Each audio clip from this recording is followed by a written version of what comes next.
When a people are taught to forget their past, someone else gets to decide their future. Memory is a form of resistance. There comes a moment when knowing the truth isn't enough. That's when a people must decide, will they act or remain controlled?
TLDR. Effective January 1, 2024, California became the first U.S. state to disaggregate black population data by lineage on its state civil service demographic collection forms. Under the legislation, state employees can self-identify as descendants of persons enslaved in the United States, separating lineage-based black American heritage from foreign-born or non-enslaved black or Afro-descendant demographics. The change stems from Assembly Bill 1604, the Upward Mobility Act, authored by Assemblymember Chris Holden and signed into law by Governor Gavin Newsom in September 2022. The law mandates that California state agencies collect and disaggregate workforce data by ethnic lineage for Black or African American employees, bringing data collection standards in line with existing requirements that already broke down Asian and Pacific Islander subgroups by origin. The primary mechanism for this tracking is the State Employee Race or Ethnicity Questionnaire, Form CalHR 1070, released for new and rehired California State Civil Service employees starting in 2024. The updated questionnaire breaks down the Black or African American classification into distinct voluntary subcategories: a descendant of a person or persons who were enslaved in the United States, not a descendant of a person or persons who were enslaved in the United States, and descendant status is unknown or choose not to identify. Participation in self-identifying lineage subcategories remains voluntary for state workers. The primary policy goal is to establish baseline metrics to track career development, wage progression, promotional opportunities, and executive representation among distinct demographic groups in California's state government workforce. The disaggregation alignment reflects the recommendations of the California Reparation Task Force, which voted in 2022 to establish eligibility for state-level reparations based on lineage rather than generalized racial classification. Currently, this specific lineage tracking applies to California's state civil service workforce data via CalHR. General private sector pay data reporting submitted to the California Civil Rights Department continues to utilize standard federal EEO1 broad racial categories for compliance reporting.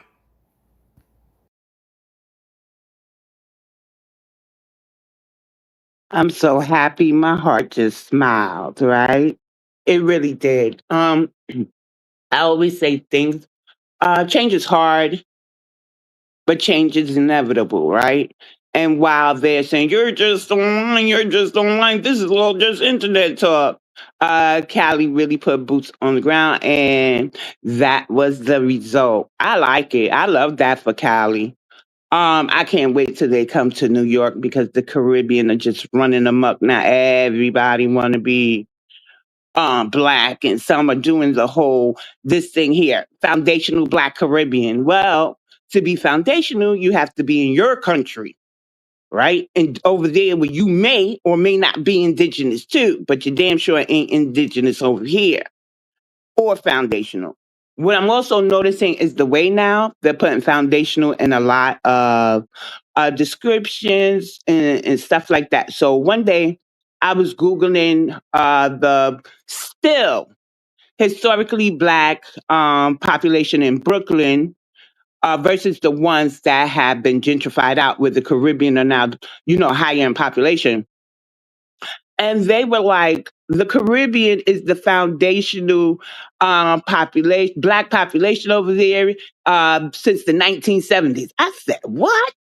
Oh my God, I gave Google a piece of my mind. I'm being here cussing at them, y'all. I can't lie. The hell is this shit? And what the fuck is somebody? No.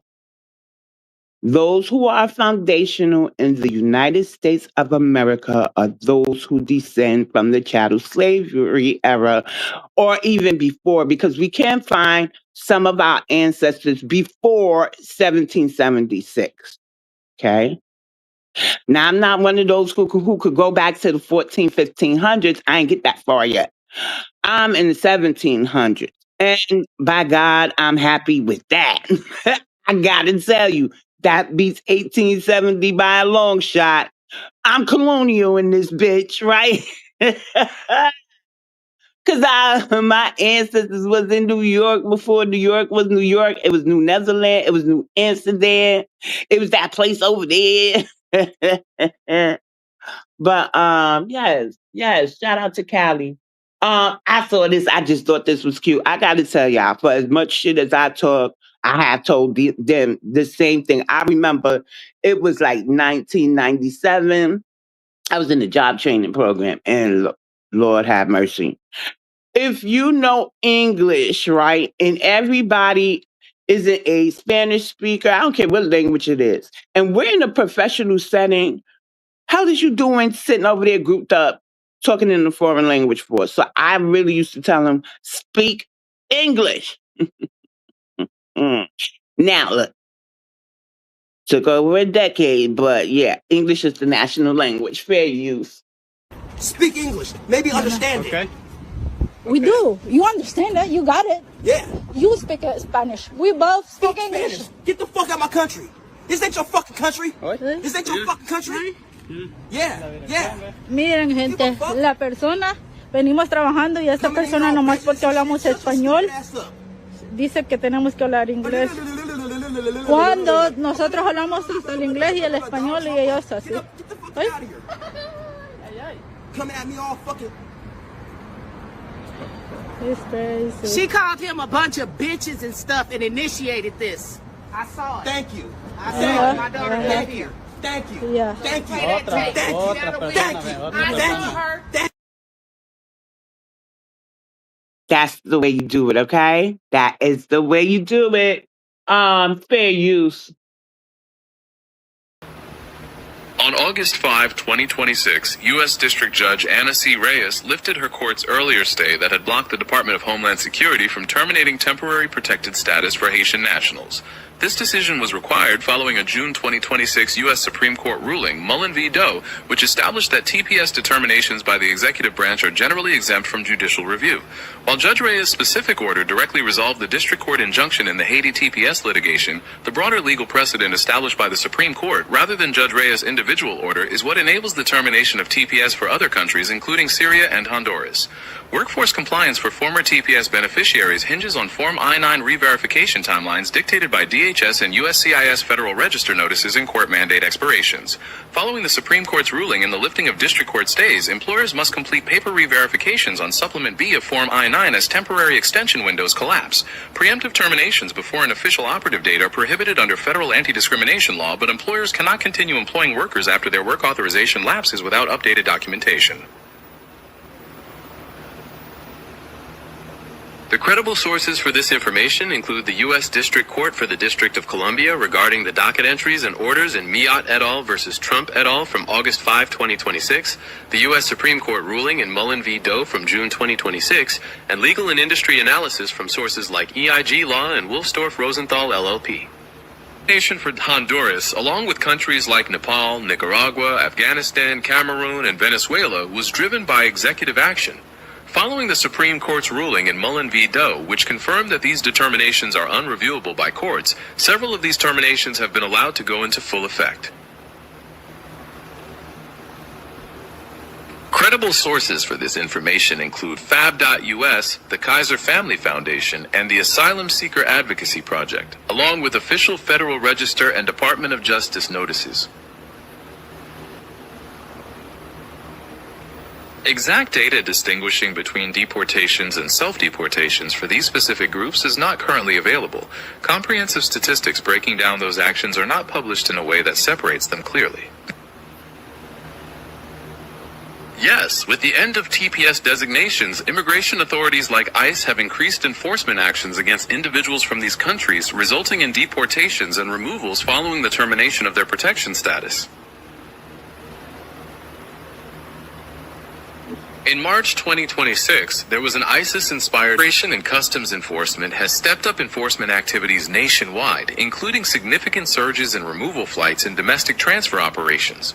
Both New York and Florida have been focal points for these increased operations as part of the broader campaign to carry out a large number of deportations.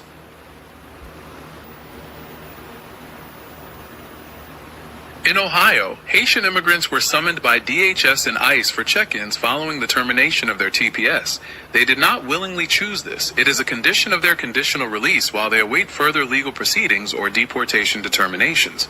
Deportation is not automatic for everyone immediately, as it depends on individual factors like pending asylum claims. Some reports indicate that immigrants were given an option to leave the United States with some financial assistance and free airfare. But those who chose to stay are placed in legal proceedings and are subject to monitoring conditions like ankle monitors while their cases are reviewed. Absolutely correct. Between the options presented, choosing to stay to fight their cases means they accepted the conditions attached to that choice, which included being placed on electronic monitoring. Shout out to Reparations Nation. Thank you for coming through today.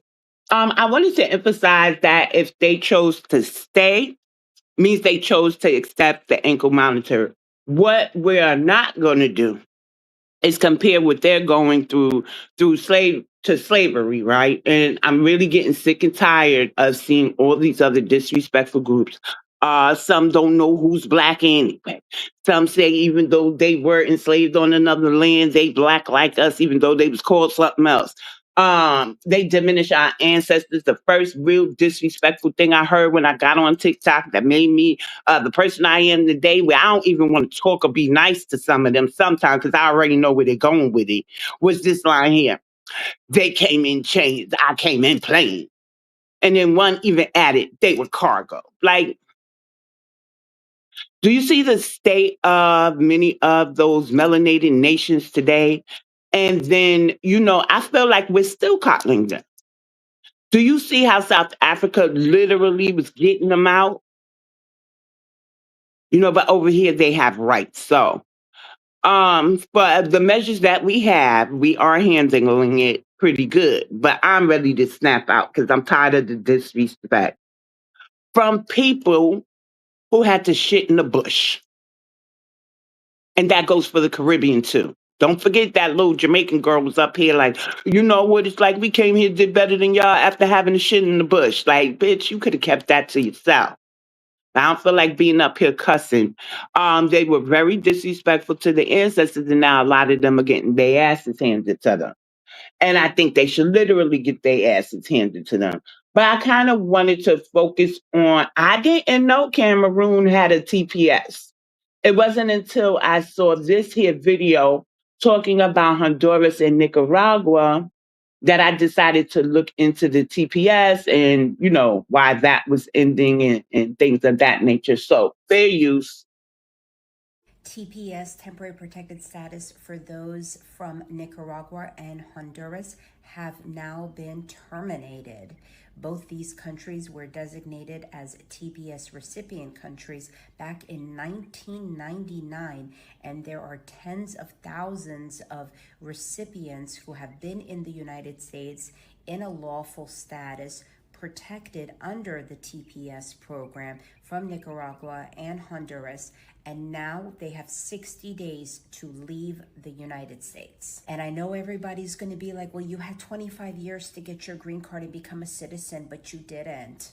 It does not work like that. It is not going to the candy store and picking whichever candy you want. This is not how U.S. immigration laws work. You have to be qualified and eligible for a benefit in order to obtain a status. And these people are not, and they haven't been able to get their status permanently. And this is why they have maintained their temporary protected status, even though it's been lasting for decades. DHS has claimed that now both countries are safe enough for their citizens to return back, and within the next 60 days, they have to make their arrangements to leave.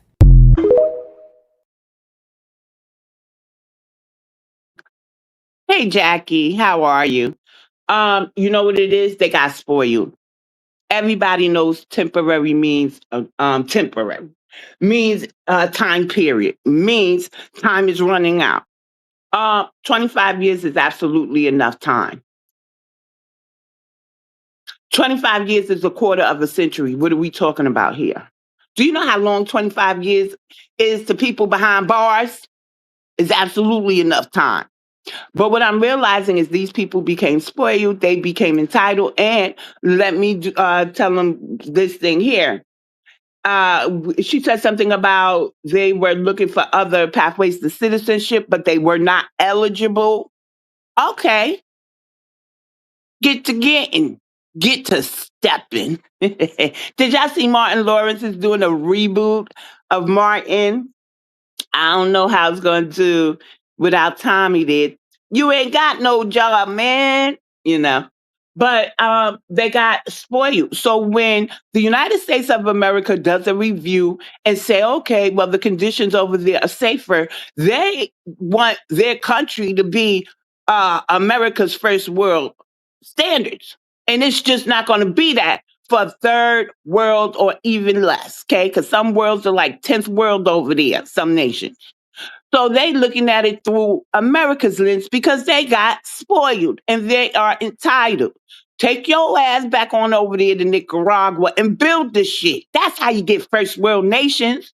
You don't flee under TPS and then look and say it ain't safe enough. You ain't do no work for it to be safe.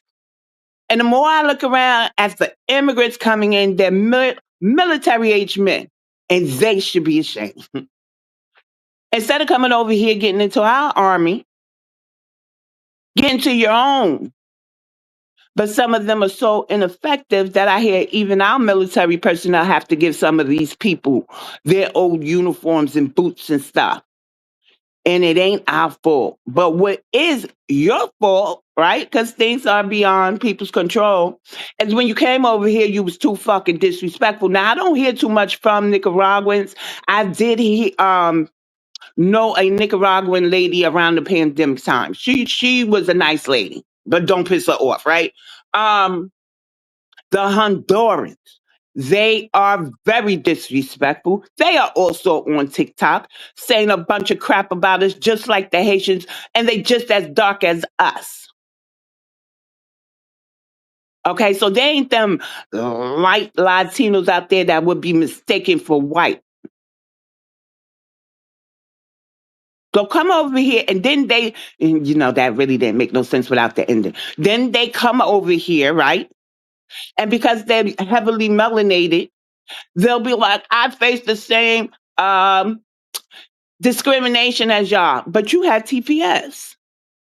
You was over here protected. Do you realize foundational Black Americans are still fighting for an anti-hate crime bill? TPS allowed you protections. Okay, now if you came over here and became a criminal, then that's on you. You ain't really going to be that protected. But we are still fighting for certain protections in our own homeland, a homeland that we built. So, yeah, time's up. Gotta go, buddy.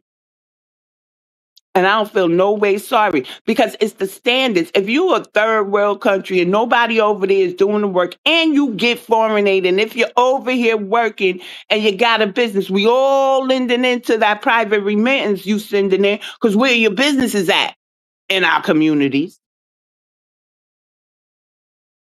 So they had 25 years to do something. This is what they chose to do. They chose to just keep going in to have it renewed. And now they are here being deported. And I ain't even going to say, or maybe, no, because they're basing it off of a third world standard. Is it safer than it was 25 years ago? Hell yeah, it is. And they could all go back. And that's how I feel about that. Jackie said she agreed. And so we're going to get into the next video. This was pretty sad. Um, Fair use, y'all, fair use. What role police say other family members may have played in the crime. Eyewitness News reporter Sonia Rincon with this new information. This chilling surveillance image from November 2024 shows a 19-year-old pointing a gun at an NYPD officer in the Bronx. An officer shot him in the leg that rainy night, and the young man, later identified as Chase Lackard of Soundview, was arrested on weapons and menacing charges. Officials that night said he was a gang member with a criminal history who never should have been on the street.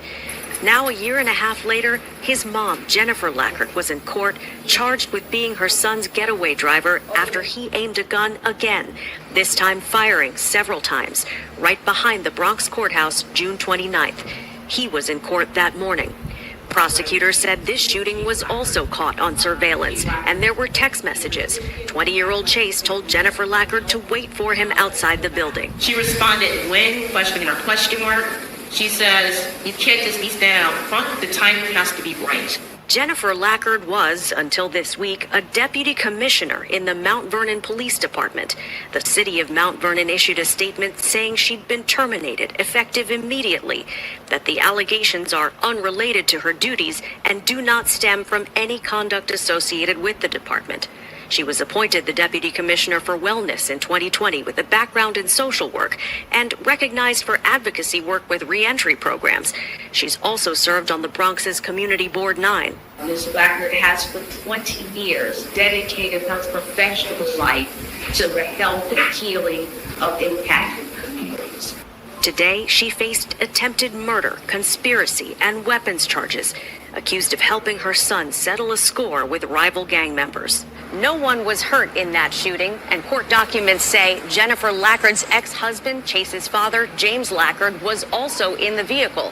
No word on charges yet for him. 20-year-old Chase Lackard, who's more than familiar with this building, is due back before a judge tonight on the same charges as his mother. She pleaded not guilty, with bail set at $75,000. Outside Bronx Criminal Court, Sonia Rincon, Channel 7, Eyewitness News. And these are the people we gotta live around, right? And what was sad about it is that she had a pretty good position. She was in charge of community wellness on Mount Vernon's police department. And she down here in the South Bronx running amok with her child, helping him be the getaway driver after a shooting. Like, where they do that at? Not understand when you stand outside when your children are younger and you over there making them fight because somebody was bullying them. I could understand being the getaway driver if your kid is getting jumped and you gotta fling them in the car. But when it comes to what could possibly lead to a loss of life, what is wrong with you? I remember one time they were bothering my daughter and she ran to my house like, Ma, give me a knife. And I was like, nah, what the fuck is we talking about? What is going on? So I had to put on my sneakers and my son had to put on his sneakers. And we grabbed the pit and we ran outside. Now, that's hand shit, right? I ain't giving my child no weapon willingly, like, mm-mm. And she felt like they was about to jump her and a knife would help her defend herself better. That's why when I be like, my daughter like them shiny things, stop fucking with me. That's exactly why. That's exactly why, y'all. So, that situation there, they said nobody was harmed, but you couldn't have called the police. Do you know where they're at? Because I grew up in that area, there has always been a police department. Yes, Jackie says she failed her son. There has always been a police department, and you are a member of a police department just in Westchester County, which is right there next to the Bronx, but the North Bronx. That's crazy, but that's what she get. She gonna get that time. That's her reward, getting that time. And the father hasn't had no charges yet. So the whole family was like, fuck this shit. I wonder if they're gonna find out there was some narcotics type of stuff um involved in it. I don't know what else could lead you, that disrespect, whatever. But yeah, mama was wrong. She was wrong. There's ways to diffuse situations. So fair use, y'all. I really didn't know this, but check this out. Fair use. I bet some of y'all out there didn't even know that Columbia University, and that woman that's in that picture, she the one that run Columbia University. You know what I mean? They pay reparations to Jewish employees and students, y'all. 21 million, god damn! Man, they always complain to us, foundational black Americans, when we talk about getting our reparations. Or they be like, man, ain't no other groups getting reparations, man. Pull yourself up by your bootstraps because being a lazy nigga. It's like, I guess everybody else getting money except for us. Anyway, full episode of Kamal Johnson Network. Also, y'all put in the comments below how y'all feel about this, or if this is the first time y'all hearing about it, all right? I really didn't know. Y'all go ahead and follow. His name is Kamal Shadow Van Johnson, and he does, what can I call it? It's a news program, and as you can see, he brought us that news. Um, the small hats, they get a lot of favor. They literally do. The immigrants who don't have no skin in the game on this land get a lot of favor, and then a lot of that becomes entitlement. But if you're not from New York, or even if you're from New York and you've been paying attention to New York, you will see that these small hats, right, are out there protesting Ma'am Danny. So whenever they say New York erupted in protest, because that was one headline, I gotta be honest. If you don't see no melanation out there, that's the small hats. They have had such a control over New York City, right? Now their core is shaking. I just feel, man, Danny is full of shit. I think he's really going to bankrupt New York and turn it into a third world condition. The Bronx is almost there. Somebody was like, "Oh, the Bronx is lazy," and I'm looking at them like they're immigrants and people who are neglected with health care, so they need certain things to make it easier for them to transport back and forth.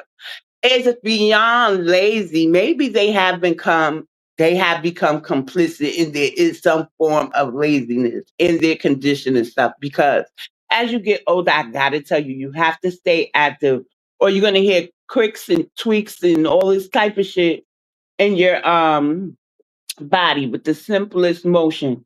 But I kind of don't. I'm going to go on in the broadcast, but here's where I want to, before I get into the real disrespectful stuff, I kind of want to focus on us and the goodness of us and our history. So I was scrolling on Twitter because I was looking for a different resource, and I just felt like Twitter had to have it. I didn't find the resource I was looking for, but this is what I found. Fair use, y'all. Fair use.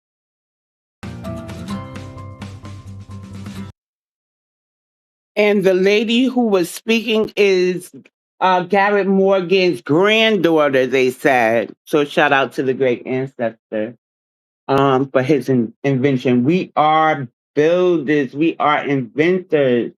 And we still have people with patents pending today, still inventing things, and we just steady evolve as a lineage, right? As a culture. And I think that's why, if there is such a thing as ethnic envy, meaning people envy an ethnic group, that's why they envy us. It gotta be envy because they just be doing too much yapping, y'all. and not enough building over there in their own homeland. So I do want to get into. I did make a post and say that we're going to examine. Everybody's talking about like, well, not everybody. Some people are talking about Tamir Rice's mom, her statement. She was on Tasha K's live, and I do recall bits and pieces of it. It's like I can be fully aware of a situation happening, but life starts lifing, so I miss pivotal points. So when Tamika Mallory first came out, and she was advocating for Breonna Taylor, George Floyd, and you know our fallen, right? Everybody just was like so gung ho about her. She was refreshing. To me, I did like the fact, like I didn't really like her overall. For some reason, it was just a gut feeling, right? But then I heard her take up for Louis Farrakhan, and she was like, "Why would I denounce him? He helped me," and they put her under the ringer, the feminist. But when I look at her today, like her evolution, I'm realizing she's a feminist, a Pan African feminist. If there's such a thing, she would be it. And so I wanted to kind of look at her evolution throughout the years, her back and forth with Samaria, who is Tamir Rice's mom. And it wasn't so much as a back and forth, but she kind of did piss me off when her and my son were clearing it up. After, you know, Tamir Rice's mom had gave her initial statement calling them out, calling them ambulance chasers and things of that nature. She did issue a response and said, I'm not really doing that and asking for donations. I understand your pain. And moving forward, this is how I will, act in regards to Tamir. So that was pretty decent. But then when her and my son was sitting on a podcast, she became the victim, y'all. She literally became the victim. But I don't think that you're literally doing the work, and there are other families who are satisfied with our services and stuff. I just think at that time, I ain't even play the whole clip because I put together like a compilation of videos because I had to find those videos like on Instagram, YouTube, somewhere else. But I dislike heavily when a victim is telling you their story and then you come in there with the what about me's. And I get it because as an Aquarius, sometimes we can do that. But that just means we have to do our work and our inner work and understand why is it that we feel a need to interject when somebody is expressing their pain or their experience. So yeah, we got to do the shadow work for that. But to me, at that point, you was trying to sell somebody and somebody's work who you said everybody was happy with, so there was no need to sell her anyway. To me, the most kindest thing you can do, even if you didn't understand it, right? Or you wanted to keep using it for the hype, because let's face it, it is New York. New York has a lot of hustlers. Uh, um, it just say you accept that, and you understand her pain, you accept her decision, and you won't do it. And then go behind the scenes and talk to my son about it. Like, what the fuck was all that on a public platform? And don't act like you ain't doing the work. And I don't think you should. And that be the problem with people. But I'm gonna get to the resource. I believe this one is pretty long. I may pause it just to, give a statement and stuff because it is a compilation of videos. Oh, I also wanted to say this. So we're gonna see when she first started coming to people's attention, even though she may have been a community advocate, but now she was on the main stage. She is an Al Sharpton protege, meaning her parents are said to be African American. I don't know what type of last name Mallory is. I thought it was French, but I'm not finding nothing. So she's a Black American from Harlem. They're calling her family African American, and they are founding members of NAN. So she's been interacting with National Action Network, which is Al Sharpton, for a while. So we see when she first gets on a main stage, right, in front of the world for her advocacy, and everybody was all gung ho about her. But this leads to my question: are activists or advocates supposed to be paid? Because I remember there was also talk. She went from, a everyday chick, I'm gonna say, corals in her hair and stuff, out there stomping the yard and whatnot. And then we see her evolution. She's attending parties or events throughout New York. She did a Cadillac commercial. She really is a Democrat, so she started talking up for the likes of Kamala and stuff. And now it's just and then she gets a podcast and all this other stuff. So aren't activists and advocates supposed to evolve? And if they're busy stomping the yard, then how do they make an income to support themselves, so that way they can help support the community? Now, this is not me liking Tamika Mallory at all, because I remember when I first seen her, I was like, cousin, and he was so mad at me. He a Pan African. I'd be going against the grain and everybody be mad until shit come true, and they be like, that's what she was talking about. It just be a feeling sometimes. You gotta trust your discernment. And he was like, be careful that the thing you speaking against don't be the thing you gotta fight. You know them Pan Africans there. Tamika Mallory does believe in global reparations. She says even though she's ADOS, she was taught by Pan Africans. I forget the name, but it'll be in one of these clips I have for you guys. And I should have really put a poll up, but that's the question. Aren't activists and advocates allowed to upgrade and evolve? Aren't they allowed to take certain opportunities? Now, another thing I remember from that time is people were upset that it was Cadillac, because Cadillac is allegedly, I gotta say allegedly here, y'all, a racist organization, company, however you want to call it. But we also saved Cadillac, right, from going bankrupt. I remember reading that story, seeing the videos. So all put Tamika Mallory out of the equation, and the question still stands: are activists and advocates allowed to be paid, have sponsorships, do commercials and stuff? Like, what is the standard for an activist, a grassroots activist? Because if they're grassroots, then how do they eat? Like, I don't know.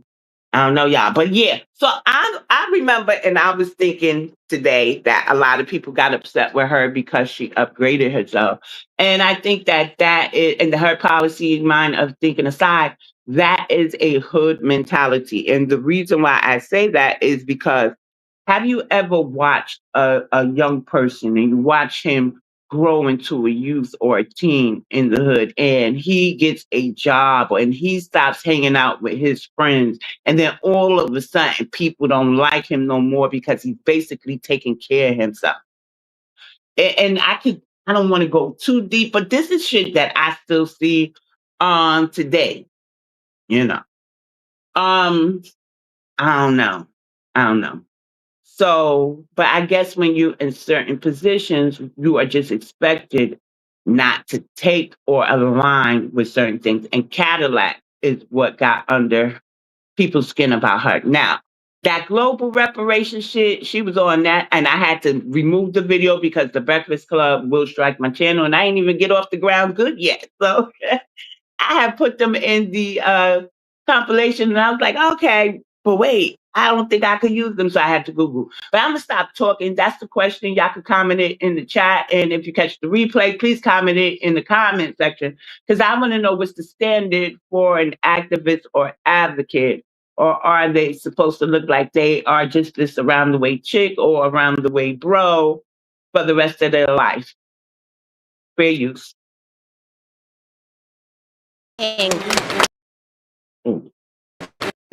This is a coordinated activity happening across this nation. And so we are in a state of emergency. Black people are dying in a state of emergency. We cannot look at this as an isolated incident. The reason why buildings are burning are not just for our brother George Floyd. They're burning down because people here in Minnesota are saying to people in New York, to people in California, to people in Memphis, to people all across this nation, enough is enough. And we are not responsible for the mental illness that has been inflicted upon our people by the American government, institutions, and those people who are in positions of power. I don't give a damn if they burn down Target. Because Target should be on the streets with us, calling for the justice that our people deserve. Where was AutoZone at the time when Philando Castile was shot in a car, which is what they actually represent? Where were they? So if you are not coming to the people's defense, then don't challenge us when young people and other people who are frustrated and instigated by the people you pay. You are paying instigators to be among our people out there throwing rocks, breaking windows, and burning down buildings. And so young people are responding to that. They are enraged. And there's an easy way to stop it. Arrest the cops. Charge the cops. Charge all the cops.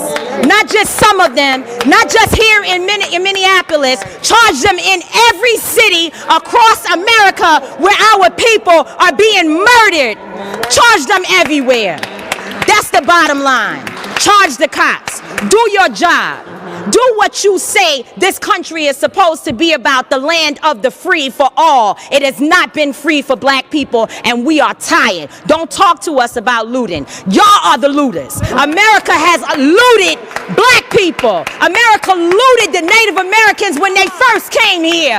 So looting is what you do. We learned it from you. We learned violence from you. We learned violence from you. The violence was what we learned from you. So if you want us to do better, then damn it, you do better.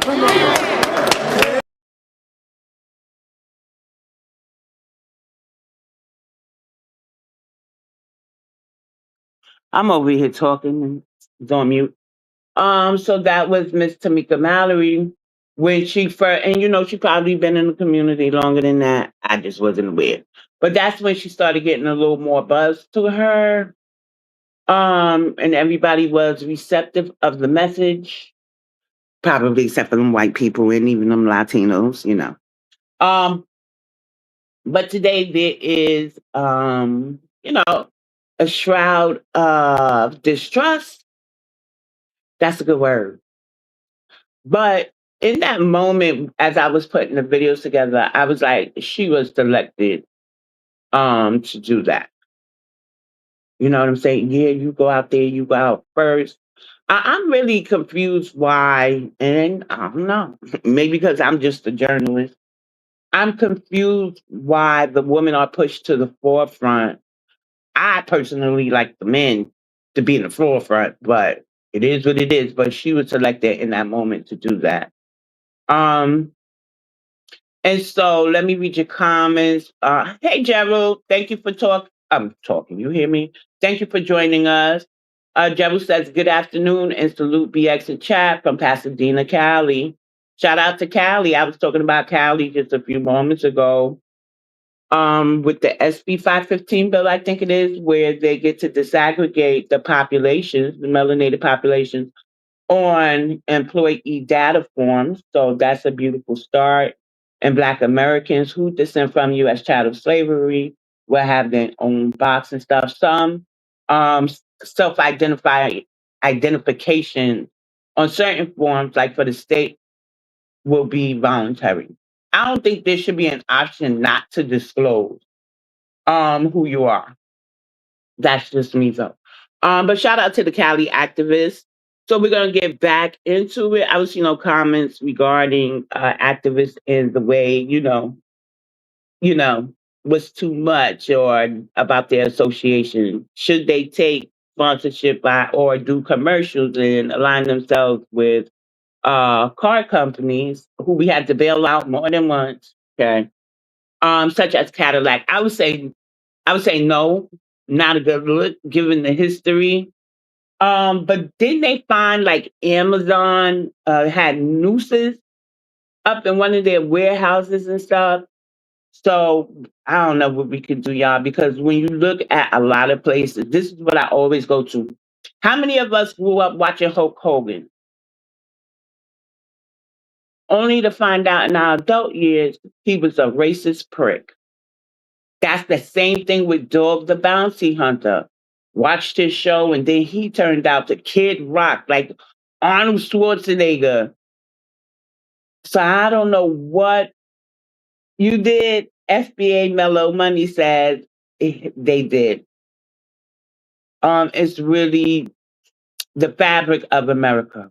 Racism is so built into it. And this isn't including the buffers. Hey, Miss Rita, that is between us and white tea folks. And hell, I met some Native Americans online and I was shocked to see how racist they were towards Black people because I just wasn't, we're raised to like kind of, well, not everybody, I'm gonna say some of us was raised to kind of like, coddle them too. A lot of us heard the stories. We have Native in our blood, and then now everybody's saying we have Indigenous. But they turned out to be some enslaving races, right? And then one lady, and this was years ago, when I was giving my family history or the history overall of Black Americans and how we did come into contact with natives and may have possible native ancestry, she was like, I regret that my people mixed in with your people. And I was like, holy shit. Like, I never heard that before.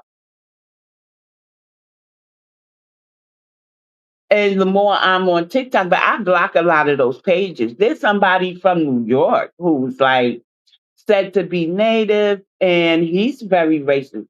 And I caught an African on his panel, and he was asking the African, so tell me what's going on with you and the FBA, what's the beef about? And the man who was trying to act like he was Black American, just to pay an African, was like, yeah, there's some back and forth, but it's mainly the FBA. And I was like, he really threw us under the bus like that? And that's when I started realizing the extent, well, I'm from New York, so, I'd be surprised when somebody's not Black American, but they were walking like us, talking like us, all this other stuff.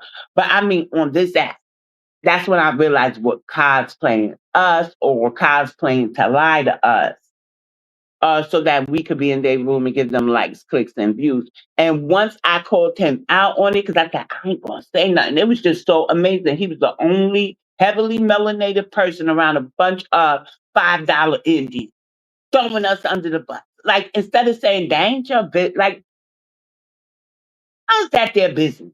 Don't they got some reservations to fix? Some invaders on their reservation? So I said, I'm not going to say nothing. I'm going to just watch it unfold. But when I caught him in one of our rooms, I said, what you doing here? Instead of throwing us under the bus with the natives, like I ain't see you.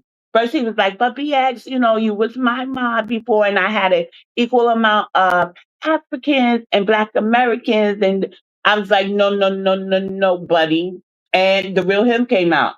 He been going at Black Americans ever since, but I got him blocked, so I ain't seen him.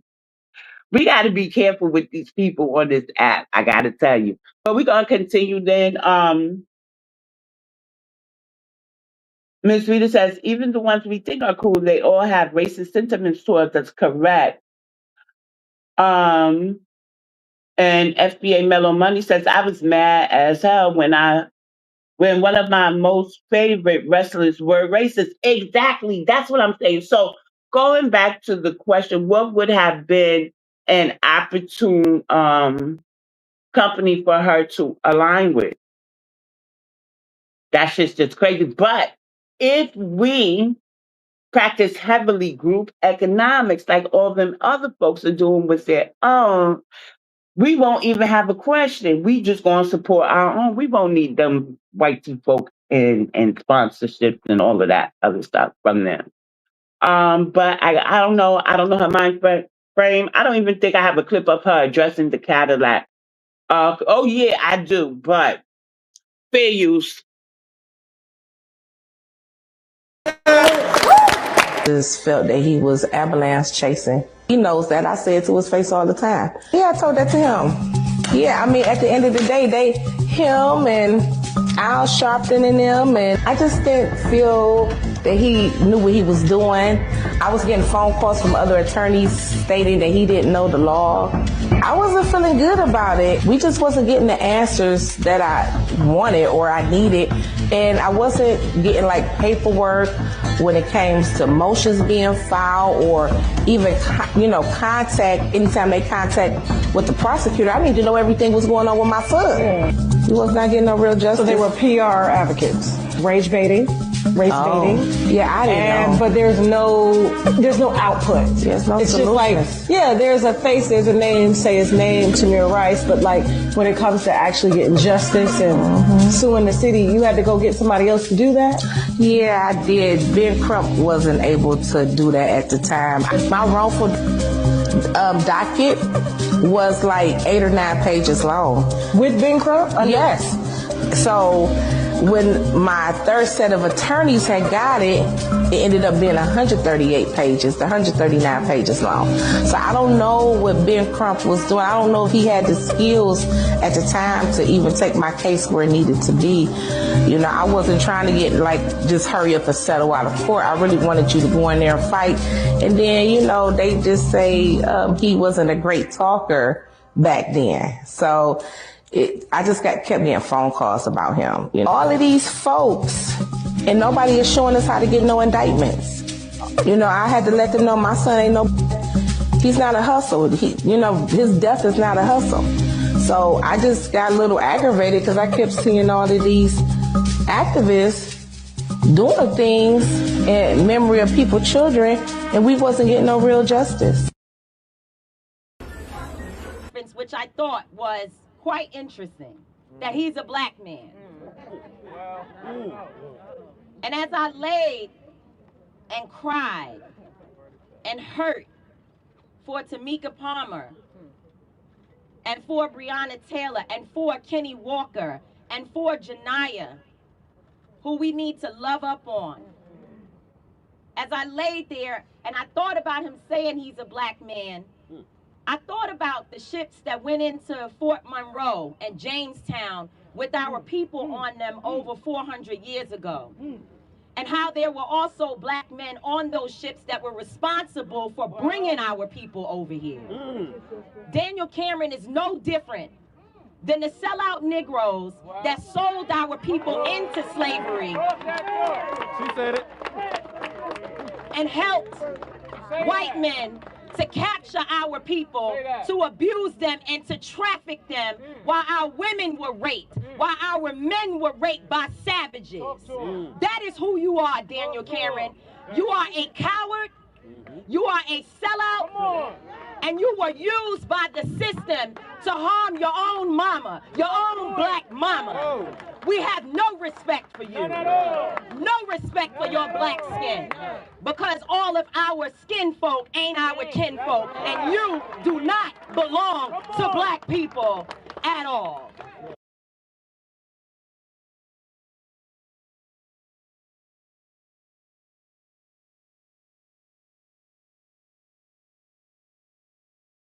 This country. Now, I will say that when you think about the issue of Kamala Harris and what she will or will not be able to accomplish, you're going to have to start talking about sexism, which I would argue is almost worse than, maybe worse than, racism in this country.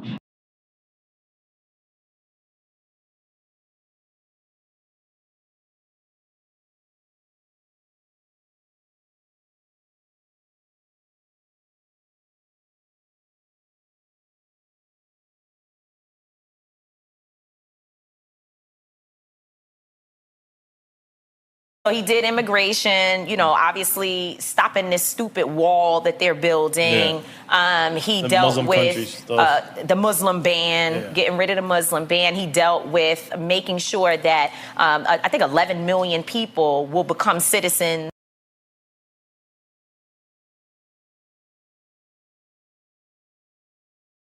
So I don't even know if I could use a drink champ clip. So I kind of moved forward from that. What I was trying to show you was her evolution, right? I think those are called goddess braids. Are those goddess braids where you braid it up in a bun? I'm so unaware. But and then we see her dolled up with the fist and stuff. You know, she went from talking about Tamir Rice, George Floyd, Breonna Taylor, to now this more polished type of activist. But that was part of my question. Are activists supposed to get paid and take sponsorships and things of that nature? Because grassroots, how do we support ourselves? We're not mainstream like and when she started, to us, she was grassroots, right? Maybe somebody else in New York understood the dynamics when you align yourself with Nan.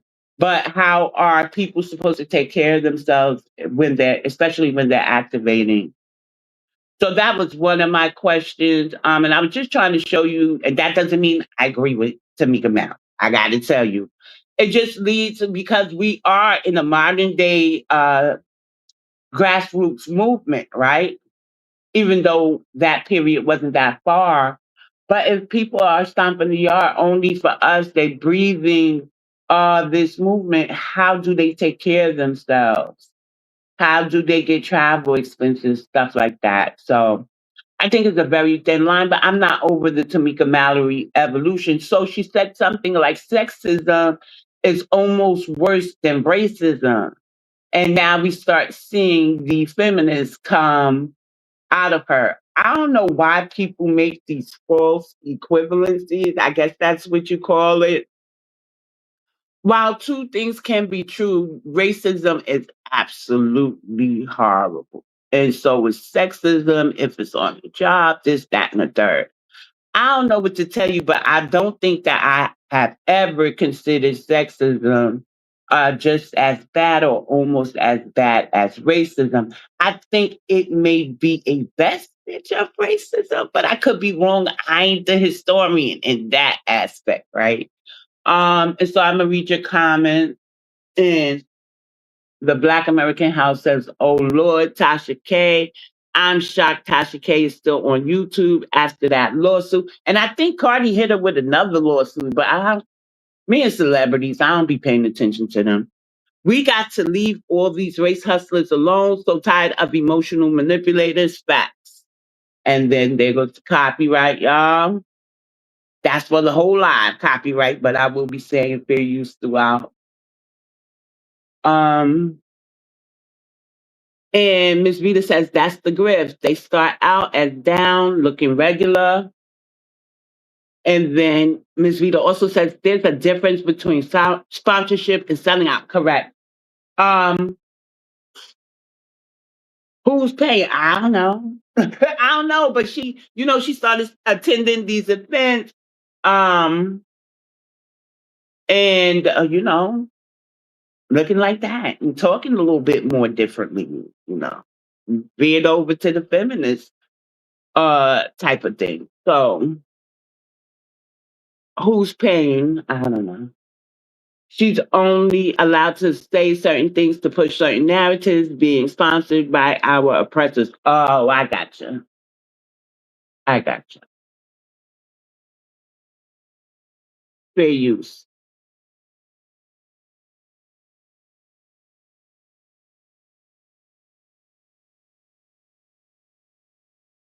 Organization. Did you get anything from Black? Yeah. The demise of Black Lives Matter and where all that money was going. And I know they used My Tamir's son name to raise Yeah. money for the organization. Did you get anything from Black Lives Matter? I was able to get something through my attorneys. Yeah, we was able to walk away with about $400,000 or $500,000 from Black Lives Matter for money Yeah. that they raised. Yeah. But how much did they raise is the question. I probably never know. I'm still waiting on Sean King to pay me the rest of the $100,000 he owed Tamir for doing whatever he did in Tamir's name without my permission. So who knows?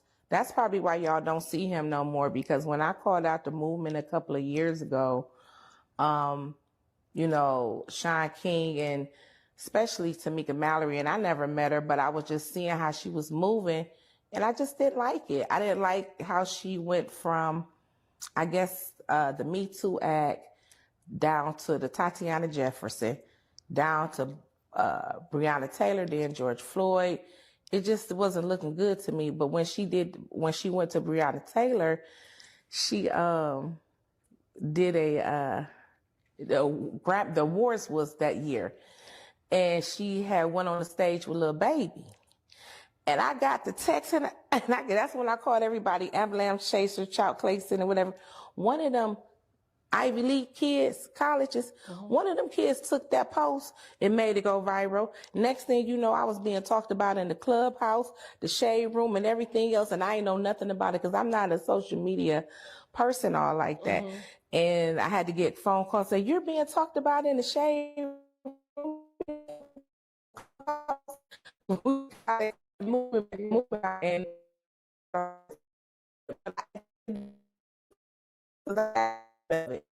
age with Lil Baby, where is Breonna Taylor, mama? And where's the rest of the families that need to be represented at that time? You know what I'm saying? So I don't like the clout when it comes to the activists and you out there speaking the name and we don't have no real results in the end. You know, it's just for recognition, awareness. That's cool and all, but we need some indictments and we need some convictions. It's too many of us have lost our lives with no real accountability. And that's sickening. It's very hopeful for this country. Yeah, I'm gonna tell you that now. It's very hopeful.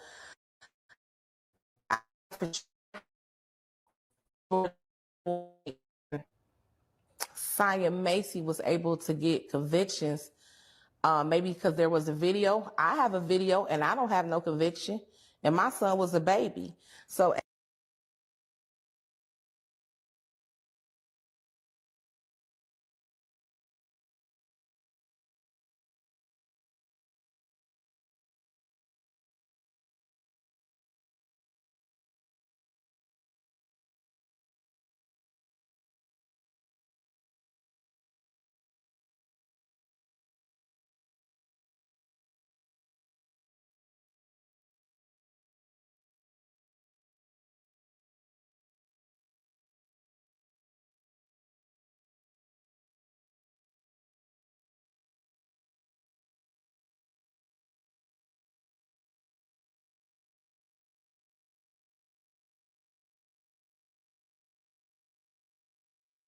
So that was them clowning Tamika Mallory. The words that you see on the screen is her Instagram page where she is explaining. Oh, she used black and brown, y'all. But she is explaining the reason for her doing the commercial, the premise behind it, and things of that nature. So Tamir Rice's mother, like when I was following the Shade Room, I stopped following them a few years ago, but this came to light on the Shade Room for me. Could be somewhere else for y'all because some of y'all are really tapped into the grassroots, so y'all understand who the key players are. This, that, and the third, right?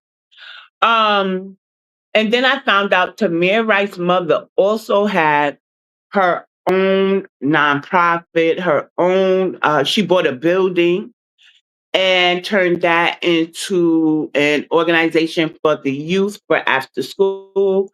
And it does use the words Afrocentric, which, if you think about it, that would have been right in alignment with the time because we really weren't in the thick of delineation or people didn't understand delineation at that moment. Everything was Afrocentric, Pan Africanism, global flat blackness, stuff like that. But I was horrified that people were kind of taking Tamika Mallory's side over Tamir Rice's mother. Her name is Demaria's. Side. If a lady does not want you using her child's name, why are we making a big deal about it? Just respect the mom. She didn't say other activists couldn't use the name, just the ones who were on stages with hip hop artists and shit. Like, where's the seriousness in that? So thank God I have never been in that situation, but Samaria is. And so as a mom, I could only sympathize with her and go by her well wishes. And the fact that she has her own nonprofit I didn't understand why people were just backing Tamika Mallory and not making donations to Tamir Rice's mom organization. But that's just me. I don't know if y'all knew that Tamir Rice's mother had a nonprofit organization, had bought a brick and mortar and turned it into a community center type of organization for children in her neck of the woods. And when everybody still chose to highlight Tamika. That's why, reviewing everything, I say that she was selected. And so that's why part of the reason for her evolution. But there's always a nagging thought in the back of my mind, like how do they take care of each other, but as of themselves. But as Ms. Vita pointed out, it depends on who's paying. Tell me if I got that right or wrong. If our oppressors are paying an advocate or an activist, then and those are interchangeable. But then they have to spend certain narratives. They're given certain scripts and stuff. And a lot of people are now kind of upset with Tamika Mallory again, like the stragglers who didn't see Tamika Mallory in the beginning of her journey once Breonna Taylor, George Floyd passed, and she were killed, and she was out there stomping the yard. Then they kind of, has this illusion that she was really grassroots. But I was just, I told you I liked her when she was standing up and saying, "You can't make me denounce Minister Farrakhan." Now, not everybody likes Louis Farrakhan, right? And that's fine. We all entitled to our opinion. Um, so, but to hear her stand up for him, she didn't fall to the white people's agenda, namely the women who didn't want her at the Women's March if she didn't denounce Louis Farrakhan. But I remember Farrakhan on the stage telling the Jews when they was like, "You need to give us an apology." And he was like, "Apologize for what?" And I was like, yeah, I like tell them because they really, until Ma'am Danny, they really was securing a lot of things, and now they are out there protesting. And I don't mean the ones that wear the little black hats and stuff. These are the women and stuff, and the men that don't wear those little hats. And I think those are our real estate owners, right? Those type of folks. So I don't know. I'm gonna get to some more of the video. Let me read your comments first, though. And so, yeah, so there are people who are losing faith in Tamika. I think those are the stragglers who didn't really see her from the beginning of everything, or just wasn't honed in until into the gift of discernment. But ever since I seen her, I was like, something or something's a little bit off. And then she do one thing that's like, yeah, girl, yeah, and then the next minute's like, girl, that type shit there. But one lady was like, "I'm over it." But this is what I say about Jay-Z.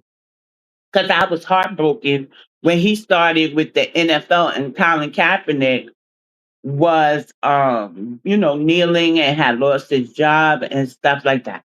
If y'all are still listening to R. Kelly, I'm still banging Jay-Z.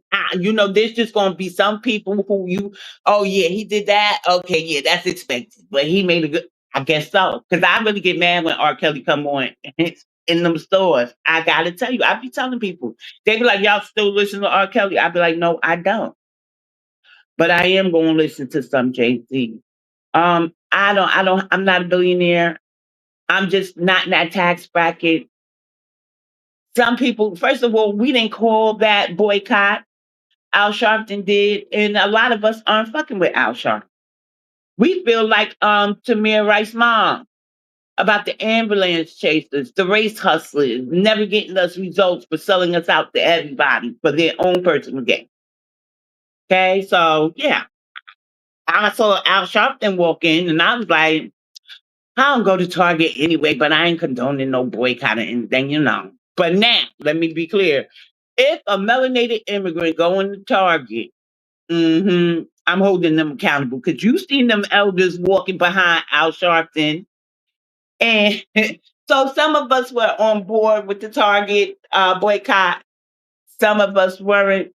So I don't know. I don't know what it takes to become a millionaire.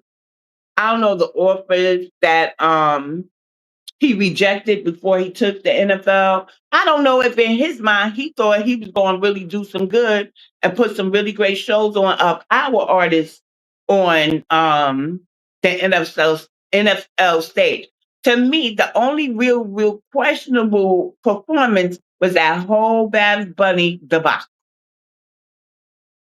I don't know why he chose that man, but did he even choose that? So I don't know.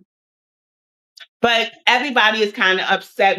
A lot of people are upset with Tamika Mallory, and they're questioning her during this phase of her activism journey for the simple fact that she attended Jay-Z's um, concert in the Bronx. It could be a whole New York thing. Yeah, Jay coming to Yankee Stadium, wherever it was at, Grand Concourse, however you want to say it. And she took her ass over there. But guess who else was over there? Al Sharpton.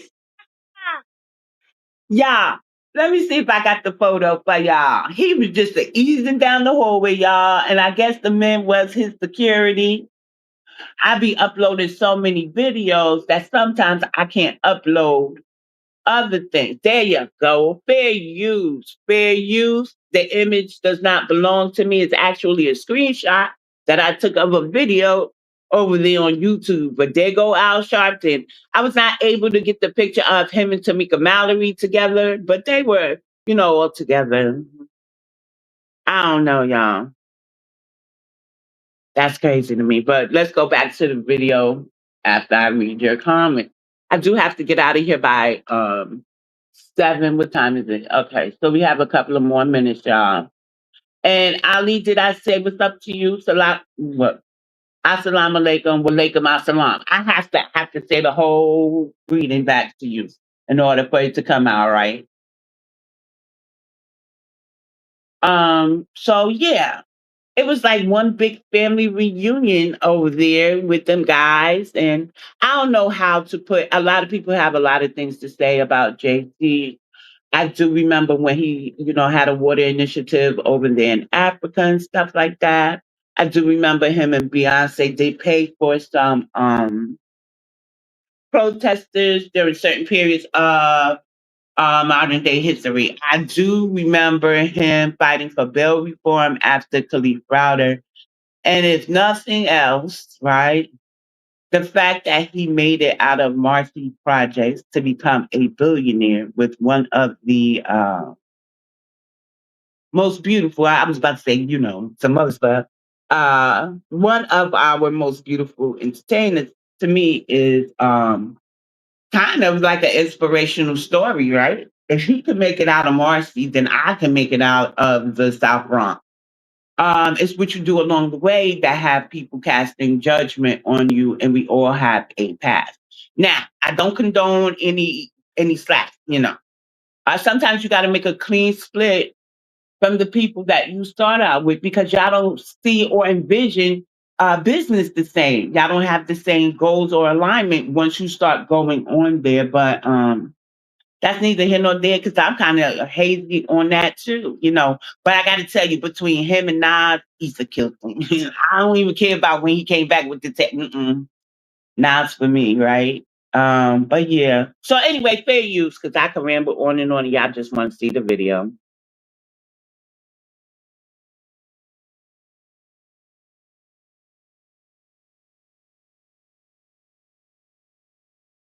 Line of strong women. They always encourage me to use every single resource to help another young woman who's on her journey. I am sure Black women will lead this nation to a better place. We're taking control and we're shaping our stories. I've been an activist for 25 years of my life. I come from a very long line of strong women. Picking her up now. Tamika Mallory is a civil rights and social justice activist born in Harlem in 1980. She was one of the national co-chairs of the 2017 Women's March, which became the largest single-day demonstration in history. and she was named to Time's 100 Most Influential People that same year. She got her start really young, joining Reverend Al Sharpton's National Action Network at 11, and later becoming its youngest executive director. These days, she co-founds the group Until Freedom, hosts a podcast, and recently published a memoir called I Lived to Tell the Story.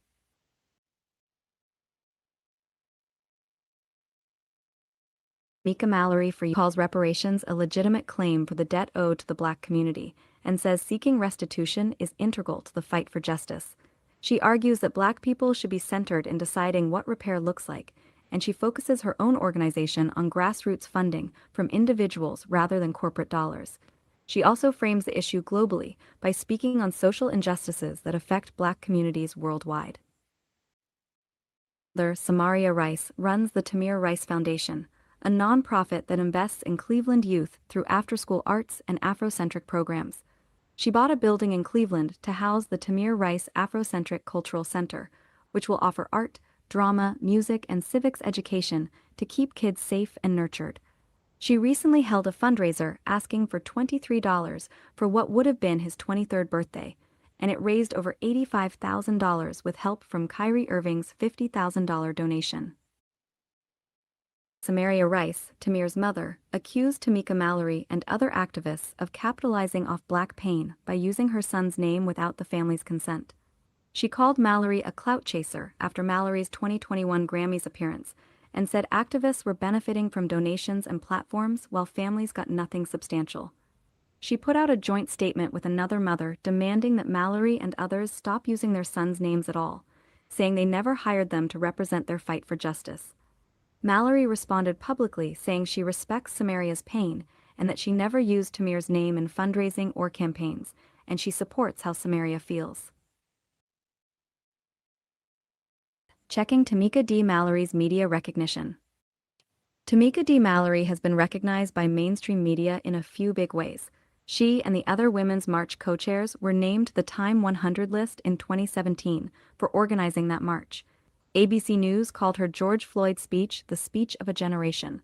She's also been featured in Vogue with a photo spread and covered by outlets like the New York Times during the Grammys appearance in 2021. She's also listed her among the world's greatest leaders, and Black Enterprise and Publishers Weekly have highlighted her books and activism.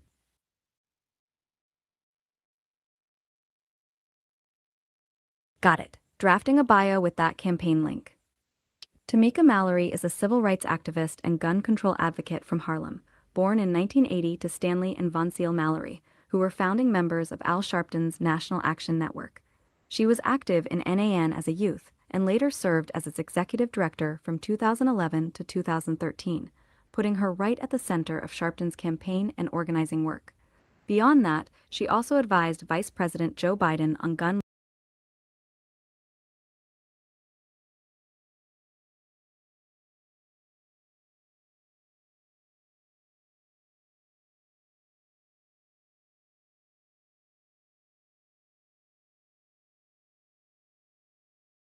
I'm trying to figure out if that is the end of it. I was trying to get to the video. I was trying to give y'all a background of her history of Samaria Rice's issue with Tamika Mallory and the fact that she also has her own nonprofit. If you feel it, and I'm not associated with any of these people, but if you want, it does say Afrocentric. If you do want to go over there and support Samaria Rice, feel free to do so. Okay. Um, and I guess that's the end of it. But I did get to the video that I was asking them to drop the link to. So we do have enough time to go through that. This is primarily my son and Tamika Mallory up there answering or responding to the allegations about them and Black Lives Matter and them and not war, but the words uh between her and Tamika Mallory, which was basically a call out and a response, but then Tamika goes into victim mode. When there was one true victim in that situation, and that was Tamir Rice and his family. So there you go. phenomenal, I think. You know, so we wanted to come out and address these issues. A lot of people have been asking for statements, and, you know, we just want to oblige. From my perspective, I want to make sure that as a mother, that I speak directly to Ms. Rice and also out through some other individuals. I don't have a direct contact for Ms. Rice, but I have reached out and let some other folks know that if she wants to speak with me, I'm available to do so. Unfortunately, the world we live in, everything hits social media so quickly, and it doesn't give us an opportunity all the time to have direct conversations. And I have seen a lot of you who've been asking me to do what I always do, which is to be authentic and to come to you all and talk about some of what you have heard. You know, I want to just make sure that we start off grounded in the fact that nothing we say today is an attack against Ms. Rice. I want to make sure that that is stated from the very, very beginning. Ms. Rice has said that she wants me to, you know, not speak of her child. And while I may not have been doing it in the past, I will be very, very, very careful going forward to ensure that I respect her wishes. I think we both can say that, you know, we will be very careful to respect her wishes, even if we feel that we're using all the names in order to make a bigger point. We will be very, very, very careful not to disrespect her wishes. Now, although what Ms. Rice has said, calling me out my name and speaking about me without knowing me has absolutely hurt. It definitely hurt me. But again, I understand. And because of the fact that I do this work, that we do this work from a very, very, very sincere and authentic place. Killing each other. You know, going in communities, starting programs and organizing in different communities to bring peace treaties. There's the That's not real victimized. Hold activism, on. I can pause this one. Hold on. when I looked at the media, Oh, wait, I wrong was one. disgusted. Is it me, or did she turn everything? Did she turn everything about her, about the situation, to her? And now he's about to go into all the work they do in the communities. If you really understand, right. I knew I wasn't bugging. I can't stand when people do that. And I gotta tell you, that's an Aquarius trait. I really had to get out of that, but because I used to do it a long time ago, right? So it's like it's something within her that needs validation. Like there's a moment to say stuff, and there's a time to just be quiet and vent in the back chat. It really is, because that is a big turn off. This mother, Samaria Rice, lost her child in one of the most egregious ways, horrible ways. Within 2 seconds of the cops seeing her child, he was unalive, and nobody is getting, his mom, him, any justice, but everybody got his name in their mouths. I'd be upset too. God knows what would come out of my mouth. And you're from Harlem. You heard worse. You heard worse in Harlem. And my son is from what? Kingsbridge in the Bronx? They heard worse. Harlem in the 1990s, in the 1980s, late 1980s, if they saw a girl that was pretty and she was walking with a man, they were jumping the man. And today, Harlem is actually beating up the girls now for not talking to them. Come on, you heard worse. And I'm not saying that should be acceptable, but a grieving mom is telling you to keep her son's name out your mouth, to keep his name out your mouth. It shouldn't have been all this here, and that ain't even finished. The video is not finished. You cannot become a victim in the moment that you were doing it. I just think something should be talked about in the back chat. So the next time a Black mom is grieving, to ask our activists, don't use my son's name. Don't use his name. And our girls are being harmed too. Just don't use the child's name because I gotta tell you, I'm gonna hunt you down if you in New York and that was my child. Knock, knock, knock. Don't use his name. And as a mom, you should have understood that. I don't think that it harmed. Well, I'm not them. I don't know what their metrics are. I'm just be quiet on that because I'm not them.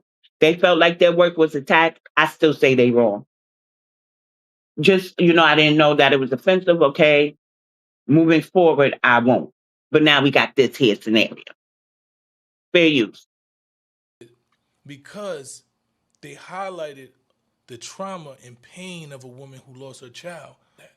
You do not have to apologize because you have done the work. For 25 years, you have done the work. And you don't have to be sad, and you shouldn't be attacked because you have done work that has put you in a position to be able to speak. In terms of people saying that we are using the names of children or that we're clout chasing, as they say, I wanted to be clear that if anyone, especially when you talk about the media, when you say, well, these folks have not necessarily been there to support Miss Rice's family in the ways in which they should, it's important to also challenge the media to do real work and real research, right? That's information. And because we put stories out into the world without actually doing the research. If you actually talk to families that I have worked with for 25 years and that we have been working with since my... I want to know who they trying to convince, us or themselves.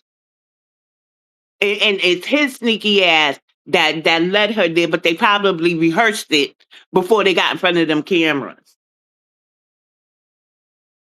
And so Miss Rita, I like Miss Rita's comment. So I'm acknowledge Jackie's comment. She says you can tell by her body language she's upset.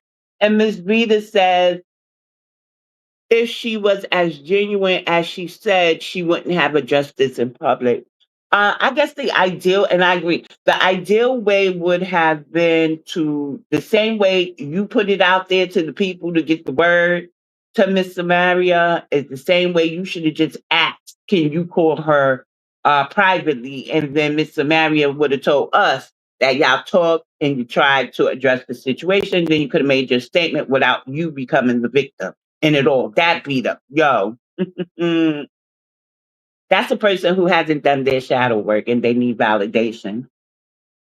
And it sounds like they were trying to, because this was in the past, trying to convince themselves more than others that the work they do is important. Sometimes your work is just going to stand out on its own.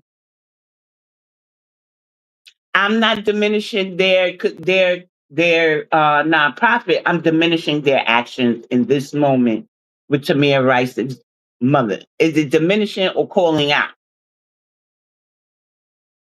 Their actions were not honorable or coming from a genuine place, in my opinion. So that's an opinion. But you see that there? It looked rehearsed, y'all. And then Jackie is laughing with Miss Vida. And Jackie's saying you could tell by her body language she's upset, correct? You don't have the right to use someone else's name. I think that publicly, when a person goes through such an event as that, a family, and you use their name, that's reporting, that's advocating. But when that family reaches out to you and say, "Hey, whoa, you are doing too much. This is what we want. Can you please calm down because we are going about it in a different way," that should be honored. That should most definitely be honored. They don't own the rights to Tamir Rice's name.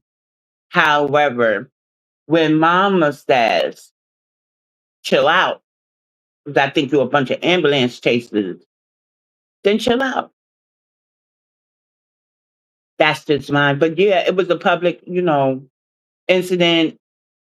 Um, it was a tragedy. And so I expect the activist to use his name. But when the family says, chill on using his name, then that's just what it is. The family should come first, especially in that moment. That's my take on that. But I understand what you're saying. And then that whole excuse, well, I'm not doing it now, but in the past, just so we can have more names. One name is more than enough because it shouldn't have happened.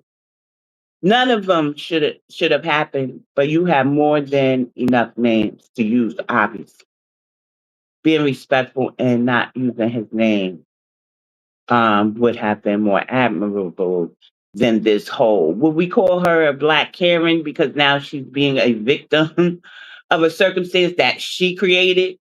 Now, I'm outside of the Tamir Rice incident. What I'm saying is the way that she is now deep diving into why and the work she does, this, that, and the third. I think she's trying to convince herself because she needs the validation. And he's egging her on. I just think it was rehearsed.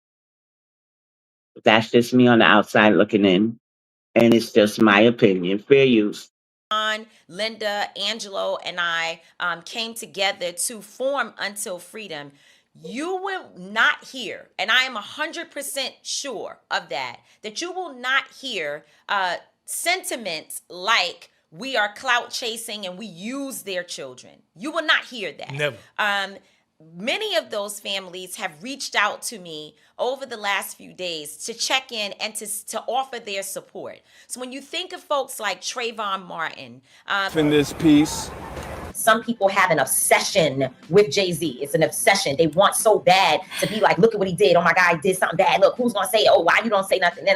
There's an obsession with that. But this conversation around different people either being in Target or working with Target, if I stop every time to address those issues, I would never get any of the work done. What is this new partnership that I'm hearing about? Now, I just want to make sure to lay this out quickly so y'all can get a full understanding. One thing that we said at the beginning of the boycott is that if you were in a current relationship with Target, we were not asking people like Tabitha Brown and there was a number of people, the Lip Bar and whomever else, to leave Target unless you want to. We always said, if you're in an existing relationship with them, we're not going to try to force you to first, because again, y'all have an obsession. Jay-Z, oh my God, look at what Jay-Z did. Look at what Jay-Z did. I got more calls about Jay-Z. But guess what? I didn't get calls about why Sierra has a new clothing line there or some product. I don't even know what it is because I would never even find out because I'm not shopping at Target. John Legend and his wife. Disappointing. Cardi B was in Target. Rick Ross, Mike Epps. The list goes on and on and on. And again, you have not seen me leading a campaign against those people or even speaking against them. So now to think that I'm just going to jump up and say, oh, let me go after Jay-Z, that's absolutely crazy. And it's not going to happen. You know, it's just very disappointing to watch these people tarnish their own names, destroy their own reputations just to protect jealous Z. I will never understand that. I can tell you this, Tamika Mallory, I'm done with you too. Like, I am really in a place right now where I am only supporting people who stand on principle.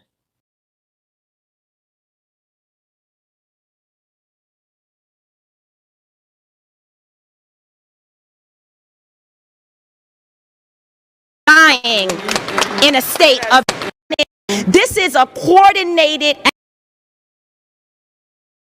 And that's the end of my presentation, y'all. So I want to ask the question again if I remember it correctly, but I'll get there.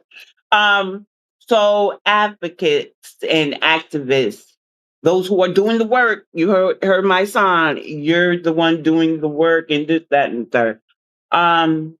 Are they not allowed to upgrade themselves, have sponsorships, like, and elevate, right? Tamika Mallory's and my son's message aside, but did you see her evolution from the goddess spray bun, to now the more, I don't know if those were lace fronts or not, but and then attending all these events, jumping on stages with hip hop artists, going to Jay-Z concerts and stuff like that, are they not allowed to do certain things? Like, what's the standard for an activist advocate? Because I think at first when, the discrepancies with her and Tamir Rice's mother came out, one of the talking points was how she was partying around certain scenes. And that's like, you see somebody in the beginning and then they're all dialed up and stuff. Like they're not looking, let's take the president, even though he's not grassroots. Anytime a president goes into office, they look a lot younger than when they leave the office because it's such a stressful job and they're on call 24/7 and stuff like that. But with some of our activists, I'm not saying let yourself go because that's not in Black Americans' nature to let yourself go. I'm over here, or it bothers us, right? I'm on TikTok, like I don't see nobody dressing in the bronze. I'm like really frustrated. Um, but with that said, what is within reason for today's activists moving forward? Now, I tell you, y'all know I ain't in agreement with none of that shit she was saying and about her work and stuff. I think she should have let the work just speak for herself by being respectful and just, okay, I won't do it again and keep going. Keep going. Yup. And that was the segment that I wanted to do about Tamika Mallory and her evolution. And that was my camera work, y'all. That's why I take classes. But I had put that little compilation there together. I should have had it in a little different order, but you did hear her reparations plan, right? I couldn't really play the Breakfast Club audio or the video because they are heavily monetized and I would get a copyright strike in this, that, and the third. But primarily she's for reparations for the globe because of the way that I forgot the man's name. One of her Pan Africanist mentors have taught his mentees, you know. So I gotta tell you, no, she's not on my favorite list of people at all.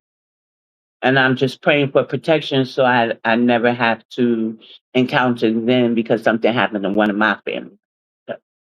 I'm not as nice as America when it comes to me, but I think it's a fine line for those who activate and stuff that while you may go through things, you put yourself in the spotlight, and sometimes you're gonna have victims tell you to shut the hell up and keep their mouths and their family mouths names out of your mouth. And I don't think you should come back with, well, you're really doing the work, 25 years of the work.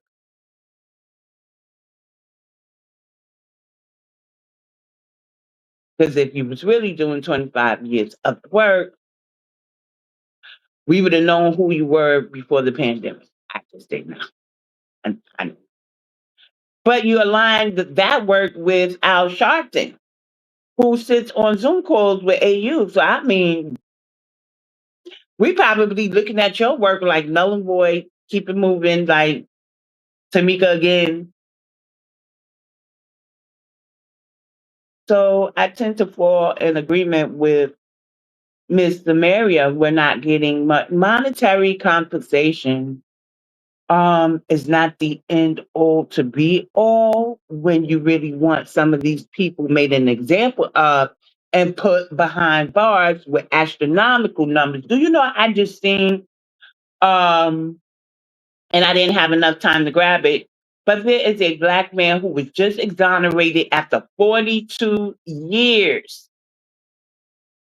and that the state does not want to give him the $480,000 that he's entitled to, because even though he was exonerated, they still saying that he's guilty and that he's not entitled to the compensation.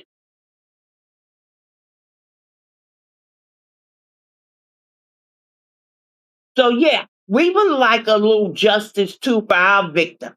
We want to see them, behind bars and stuff. Now Chauvin he got time. I think Amber Geiger got time, but then yes, she did. But I mean, come on. as many have gotten off, those two, we want justice in the form of imprisonment for the ones who harm our folks, the same way they erroneously lock our men and our women up, to the point that we have one of the highest exoneration rates in this nation. So that's what I'm gonna say about that, y'all. Let me see the time. I'm gonna play a few more videos and then we're gonna go ahead and get out of here. Well, I can't. Oh, there we go. Okay, yeah. And then we're going to go ahead and get out of here. Please like, share, and subscribe to the channel if you haven't already. Throughout the live, I've been dropping links. Still have my mods. We do have recommended reading, such as One Size Does Not Fit All, debunking the concept of Black Blackness, because we realize Black Blackness does not work for us. And Ms. Tamika there also wants global reparations, which is a harm to foundational Black Americans. I can't find anything to indicate that she's not of the lineage, and I don't see too many features that look not of the lineage, right? It's just a matter of her being a feminist and a Democratic shield, if you ask me, Al Sharpton protege. And so we're not going to be in alignment with Tamika, but we're not talking global reparations yet, because Africa owes us, and so do the Brits. Right now, we're going after the United States of America government for U.S. chattel slavery. Everybody else is, I can't say null and void, but have to go after the country who literally enslaved their ancestors or who have destabilized, the word they like to use, their nation. And if we're talking the Dutch era, then you still can't come after the United States. You have to literally go after the Dutch. I mean, they still have their landmarks up and people that run those landmarks who are more than probably Dutch themselves. So you have to go after the Dutch, the French, Spanish, and the Brits. Probably the Irish too, because Jamaica's whole accent is based off of Ireland, right? And the Irish. Also, the flag, Marcus Garvey. The green wasn't for, land and whatnot, the way we were reciting it. Allegedly, is for the land of Ireland and not the land in Africa or the Caribbean. And they better not come over here talking about they getting some land. But fair use. Now we got some biracial fuckery, some possible. Well, this is disrespectful. I gotta show y'all this video first. This is absolutely disrespectful. And these young guys do not appear to be foundational. They appear to be Caribbean, most specifically Latino, but there are two melanated guys in this video. If you haven't saw it already, be prepared to be pissed, y'all. Fair use. Yo, we took a trip to Atlanta, back to Martin Luther King's house on Juneteenth. And we can still hear him in there. I have a dream that you will bag some bad bitches. Wow. Facts. I have a dream that... Beautiful. Inspiration.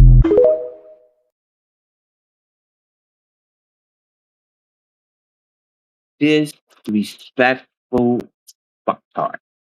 Like, get them out of the country because they don't even look foundational. That is not. Dr. Martin Luther King gets a lot of disrespect by the immigrants. But had it not been, and their children, had it not been for him, they wouldn't have the opportunity to stand there dressed in our swag. And you want to go over there in Georgia and do that dumb shit? So you know what somebody said to me on TikTok? They said, I bet you they didn't post that until they were safely out of Georgia.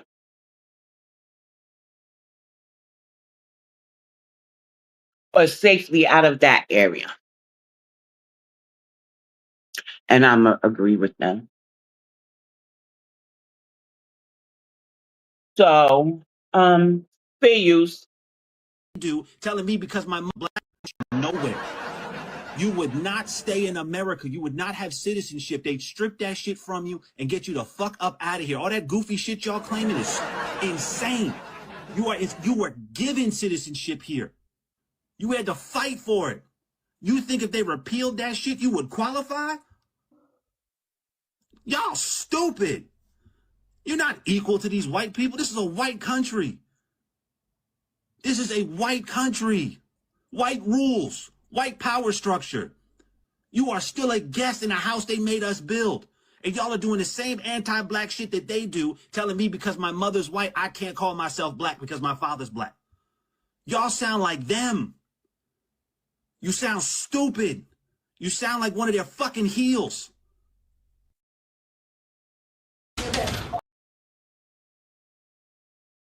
He was crashing out, and as he's talking in the house that, oh, they made us build this and that. And I'm like, wait, we don't even know if his black side is foundational. So until further use, sir, shut up. Damn it. And that's the problem with the immigrants and their supporters. And even some of our bi-ethnics and biracials, because you don't feel accepted, because you don't know how to fight for what you want. We're just supposed to take your disrespect. I think not. Jackie, are you leaving now? Have a great weekend. Thank you for coming through. The next time, I don't know. I may come live later on tonight, tomorrow. It depends on who else is live so that I don't disrupt y'all viewing for the weekend. But it's about to storm here. All the thunder and stuff is happening. So Jackie says, great live, VX. Have a great night to everyone in the chat. Don't forget to like, share, subscribe, and check the bio. Thank you, Jackie. And then Stamp says every ethnic group in America already received reparations in the form of executive orders and NGO federal funds for their nonprofit organizations. And I think I have the resource that talked about what the Latinos is getting in the Bronx. And there's nothing comparable to it for foundational Black American nonprofit. Thank you, Natural Beauty. Thank you for coming through. And then Stan says if we go to their countries and disrespect their leaders like that, they would try to unalive us. You're correct. And the Black Americans House says, oh, stay safe, BX. Yes, we already went to the store. My son bought a meat plan the other day, and I already seasoned my meat and stuff like that. So I have food and water. I don't think anything going to go out like the electricity and stuff. But hey, you never know, because Mother Nature ain't too happy with the state of the world. So you never know what she going to send crashing, right? But me and Mother Nature good. And then Natural Beauty says, great live, VX. Much love to you in the chat. Same to you, Natural Beauty. Thank you. And then Stan says, I see he didn't look up the definition of the word America. Did y'all hear that thunder? Do y'all hear that rumbling? Yeah. I don't know what that man's problem was. I don't know who pissed him off, who didn't accept him. I don't know nothing except he got up here trying to clap at us where he needs to be quiet. So here's something that they may have thought we didn't know, but we absolutely know. Fair use.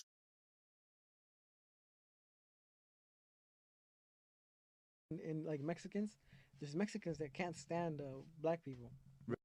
They can't stand them. I myself have no problem with color of skin.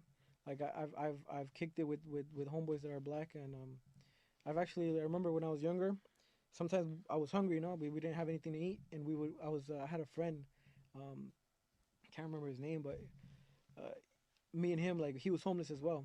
A black kid from Grape Street. It's a gang. It's called Grape Street.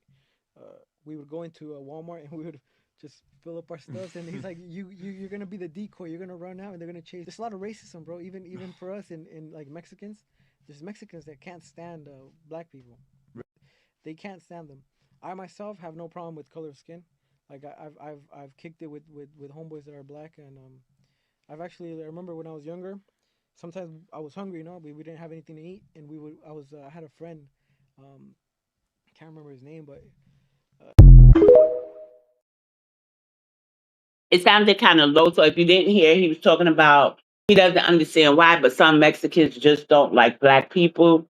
He said he has no problem with color, and then he goes into his experience of being homeless, along with a black man who was homeless. They might have been, younger in their teens, maybe.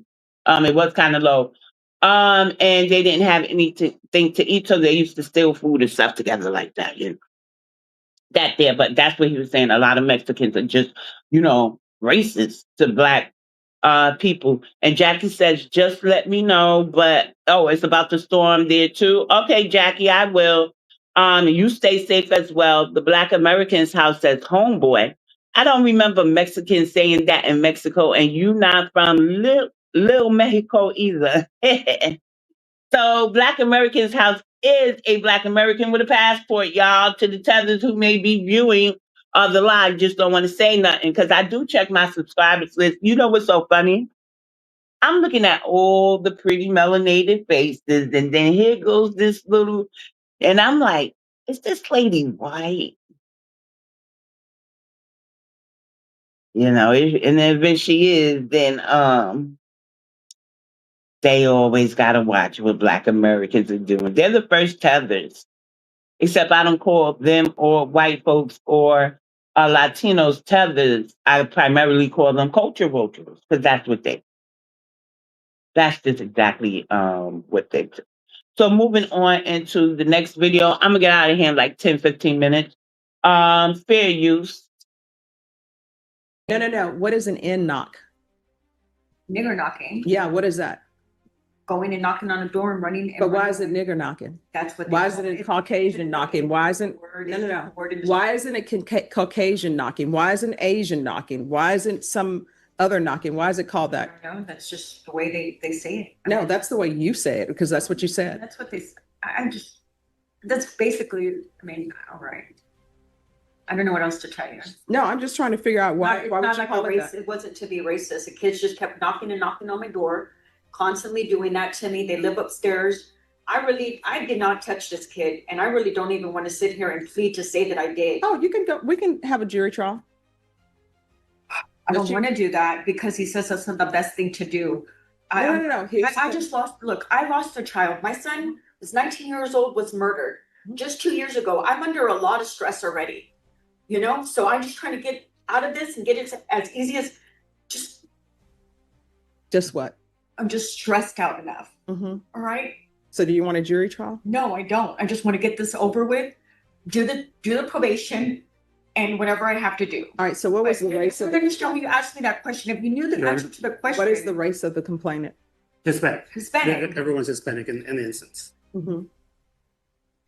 Today, we are following the hearing of Cynthia, a woman charged with assault causing bodily injury. What starts as a routine plea deal takes a shocking turn when a racial slur, found in the police report, forces the judge to halt the proceedings, leading to a tearful and deeply tragic confession. The hearing begins smoothly enough. The prosecutor agrees to reduce Cynthia's charge to a Class A misdemeanor.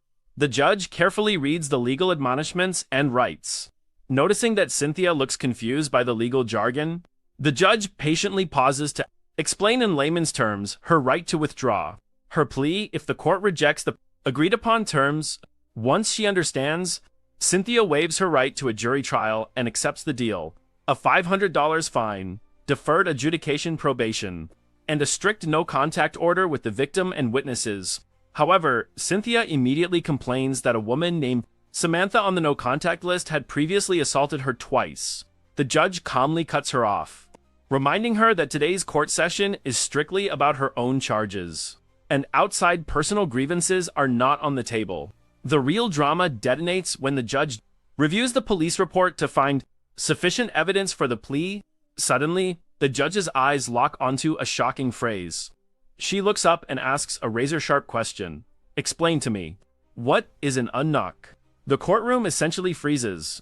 The police report documents that Cynthia used a highly offensive racial slur, the N-word, to complain about the neighborhood kids playing ding-dong ditch. At her door, the judge relentlessly grills the cornered defendant. Why is it knocking? Why isn't it Caucasian knocking? Why isn't Asian knocking? Why is it called that? Cynthia stammers. weakly defending herself by saying that's just the way they say it. But the judge fires back, no, that's the way you say it.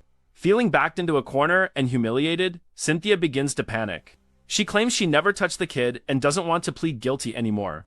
The judge immediately offers her an out. We can have a jury trial. But at this moment, Cynthia's emotional walls completely collapse. She refuses a trial and launches into a confession about the horrific chain of tragedies she has endured. Sobbing, she reveals that she is under unimaginable stress. Just 2 years ago, her 19-year-old son was brutally murdered by his best friend at a gas station in Austin, adding unimaginable trauma to the tragedy. Just 11 days before her son was killed, her fiancé died of a massive heart attack right inside her home.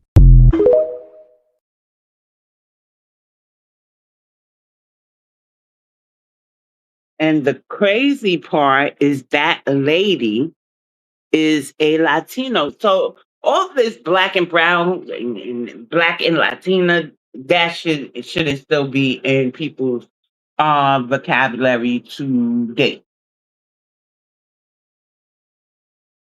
And inward knocking. I'm so glad that the judge did not allow that to go unanswered, because they think, I'm not saying it is cute, I'm saying they think it's cute when they're doing it, and usually they're doing it in private or amongst some people who may feel like a little intimidated by them, so they allow them to say the word. I don't know what it is, right?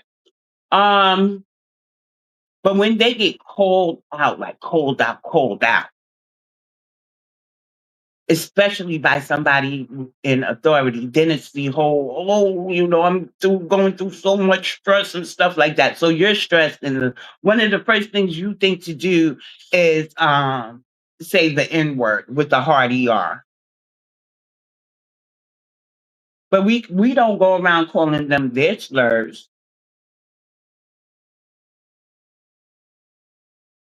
Oh wow. I don't even know what type of Latino she was. So, but I guess I have one more video, and then I'm gonna go ahead and end this and decompress. Um and if nobody's doing nothing later, I may come back, because when I arrange my videos, I have it to the max. Would they be like, whoa, you can't add any more videos? So I want to go into, wow, I don't want to use that one yet because it's like a series. But let's go to the president. This is really good. News, fair use. People are building businesses around it. From wealthy people are building businesses around birthright citizenship. That's not the way it's supposed to work. It's a disgrace. They're buying their way in, and we're not going to let it happen. So, Steve, if you will, please. Yes, so today the president signed these two executive orders here relating to birthright citizenship and birth tourism. As the president mentioned, the 14th Amendment was passed exclusively in the aftermath of the Civil War to ensure that the children of slaves would be citizens. It had no other meaning and purpose outside of that. And that's been clear, obviously, since the day that it was passed. You can go back and you can read the congressional debates. This is not something that's even seriously contested by anybody. The president is using his authority as commander-in-chief to sign first an executive order using the new ruling the Supreme Court issued to expand the definitions of people who are ineligible for birthright citizenship. That includes, for example, alien enemies of the United States, members of foreign terrorist organizations, and large categories of people who lobby and act on behalf of foreign governments. And so with taking this action, it ensures that large numbers of people who wrongly would be getting birthright citizenship will no longer be eligible for those benefits. The second action that he's taking, which is especially historic, is for the first time ever in American history to ban birth tourism.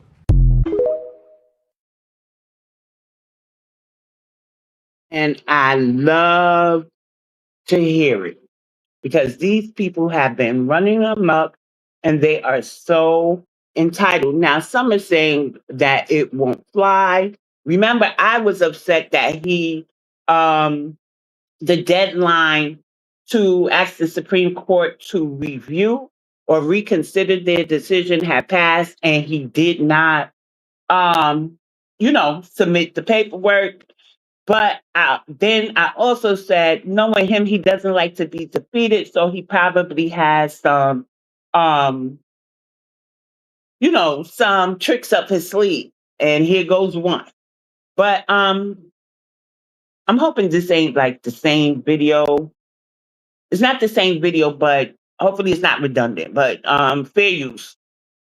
The idea that people come here, pretend to be a tourist, pretend to be a visitor, saying they want to go to Disneyland, they want to go visit a monument or go to a national park, but the real reason they're here is to have a child, to make that child an automatic citizen, leave our country, and then have a U.S. citizen child. It gives them access under this broken system to welfare benefits, ultimately to the voting booth, and all the other rights and privileges that belong solely to Americans. So that practice of birth tourism is, as of the signing of this order, hereby banned. And what that means is that no one in the world is any more allowed to obtain a visa for this fraudulent purpose.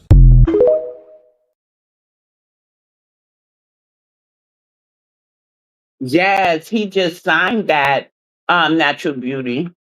It's an executive order. Let's see how that, goes by. Let's see how, that's implemented. And then Stamp Still says, I don't understand why Mexicans don't like us because they use our music genres and hairstyles, fashion, and aesthetic for their culture, especially our hip hop culture. Yes, and all ethnic groups will do that. Instead of giving, in many of those ethnic groups, instead of giving us our credit for building and creating such a culture to where some of them can participate and become millionaires, right? They rather diminish our role in our own culture, tether themselves on, vulture the culture, say that it was created in their homelands, but their homelands, right, aren't a reflection of anything hip hop, anything United States of America, not a reflection of anything that is of us and our ethnic group. So they can't compete where they can't compare, and they can't evolve to where they can have something that's comparable to our stuff. So they rather vulture it, tear it apart while disliking us. But then again, look at who we're talking about. The Mexicans did not recognize their melanated, their indigenous population until, was it the 20,000s? They unalived, or they killed, right, the president who abolished slavery, and he was an African Mexican. I'm taking the word Afro back, y'all. They can have it. We popularized that word. But he did a very good deed in abolishing slavery.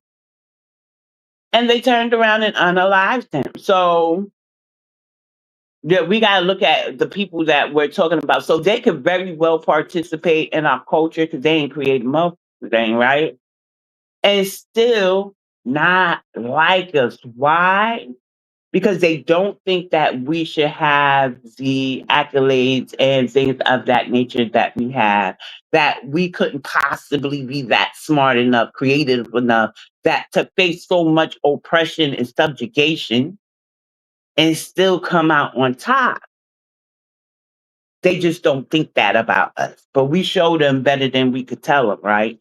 And so I want to say this before I log off in case I don't come back tonight.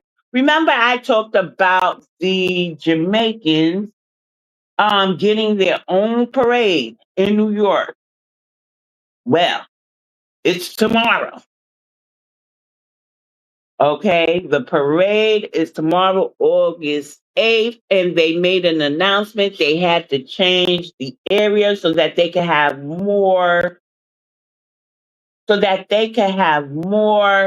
um, more space for security. I don't know if they was hearing everybody talk about how violent the West Indian Day parade is. So we were questioning what would the Jamaican parade standing on its own would do, plus the Caribbean, including the Latin speaking or the Spanish speaking Caribbean. They too have singular parades, and as we could see from the Dominican Day parade, they get a little violent, right? I don't even think it's like to me, they're doubling down on why they should have all these things in our country, especially out in our New York. Yeah, I say our, then goddamn it. But this will be in Brooklyn. It's going to start at Ocean Avenue, Church Avenue, and Ocean Avenue, and proceed north on Ocean Avenue. Step off time is 10 a.m. Step off may be one of their turns. I thought, walk time would start. But here's the resource to give you a little bit more insight than me just talking about it. Fair use. An official statement from the executive committee of the inaugural Jamaica Rising Day Parade announcing an updated parade route and final logistics for the event taking place in Brooklyn this Saturday, August 8th, 2026. The event takes place this Saturday, August 8th, 2026, stepping off at 10 a.m. The new route starts at Church Avenue and Ocean Avenue, proceeding north on Ocean Avenue. This adjustment was made following public safety recommendations to ensure adequate logistics, security, and infrastructure for the crowd.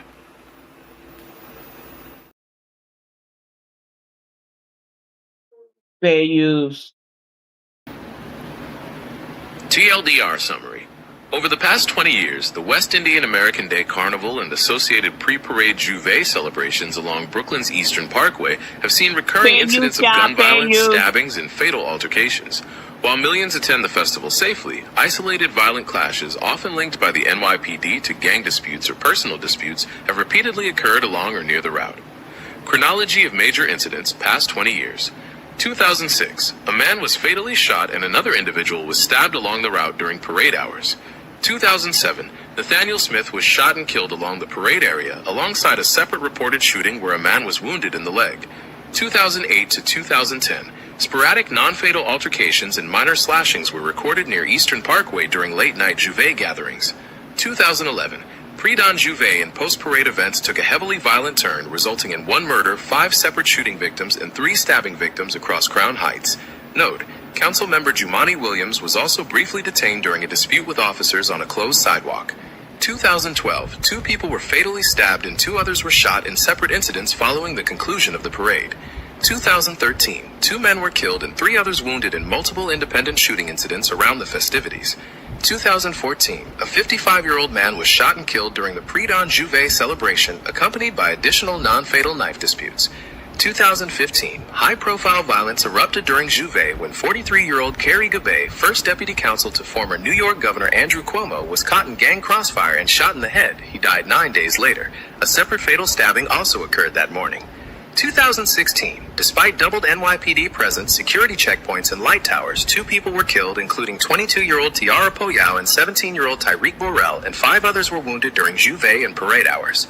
2017 to 2019, the city instituted strict 6 a.m. light-up start times, metal detectors, and heavy NYPD checkpoints for Juve, significantly curtailing overnight violence, though minor non-fatal slashings were reported in surrounding blocks.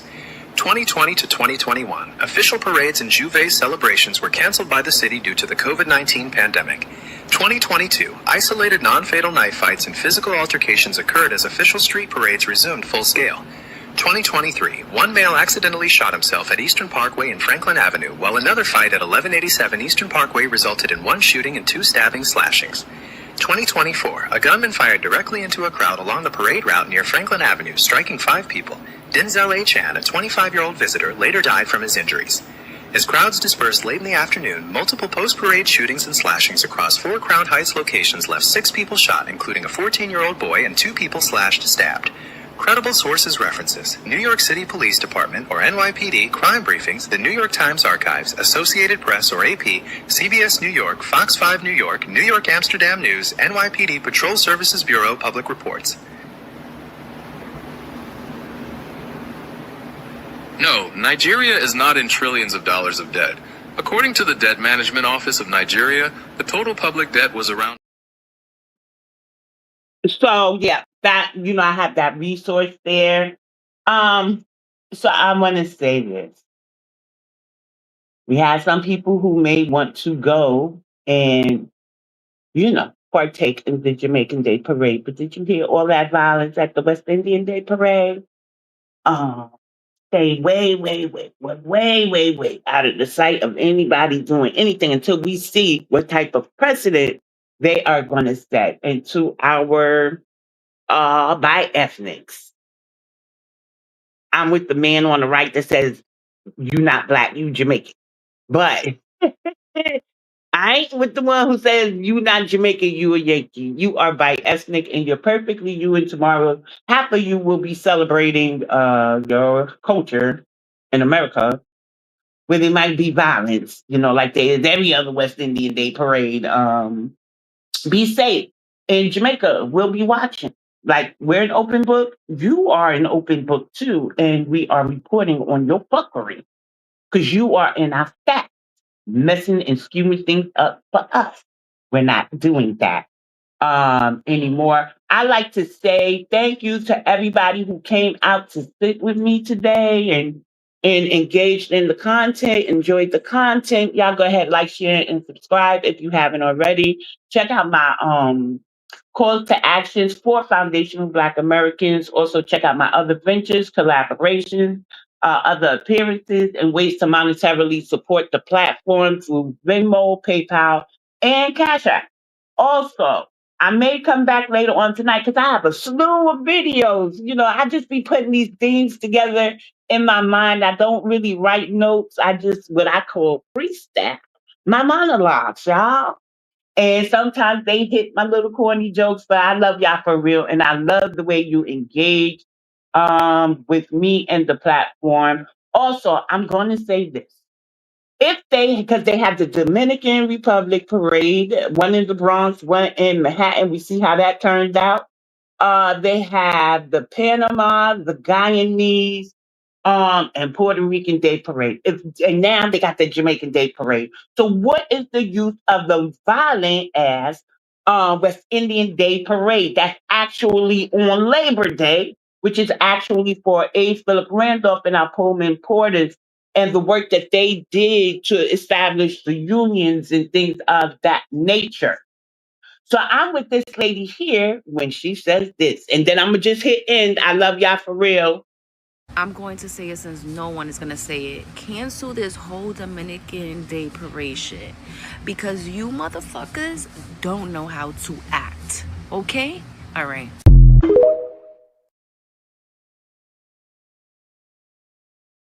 But I want to add cancel the West Indian Day parade or at least move it off of Labor Day. You are establishing little singular holidays all over the place. And so there's no need for the big one. Juve is just as violent as the West Indian Day parade. People would get shot upside their head since I was a teen and stuff like that. So yeah, it's enough. It's time to analyze what works and what doesn't. And the West Indian Day parade, the disrespect, the loss of life, and the harm to people's well being should all be taken into account. And now that Jamaica has a new um, parade there, they don't need nothing else. So I'm with the young lady when she says in the Dominican Day parade because they don't know how to act. And then they like to blame Black Americans for all their headaches when they came here with the criminal element from their homeland. And so did Jamaica. So yeah, we're not taking the blame for you folks no more. If you don't know how to act in public, then your event should be canceled, like they would do ours. And with that said, Natural Beauty said, good, maybe they will leave Juneteenth alone. I doubt it. Did you know Jamaica's Emancipation Day just passed? And they ain't say a word. And one lady, a fellow, one of their Jamaicans called them out. It was like when Black Americans say you just like to bother them, it's really true because we had an Emancipation Day and y'all didn't make a noise like y'all did on Juneteenth. She called them out. And then Stamp says, I wonder if Jamaican and other Caribbean would be okay if we threw a Black American Freedmen parade on all their holidays. Well, let's see. Are there any Black Americans over there that want to check? Like, fair exchange, no robbery, but we are too respectful to do that when we have all this land in this nation and so many beautiful states and cities that we can have our events in. But they got to get themselves under control because this really isn't their community. They just gentrified it because they melanated gentrified it. But they have these islands that they need to go and develop, build outside of their tourism area. So I can't speak about a lot of islands, but Jamaica is a very beautiful island. The sun feels gorgeous over there. But y'all really need to develop it because more of y'all are off the island than on, and your elderly have to travel elsewhere for basic healthcare needs. And so do people with special needs on the island.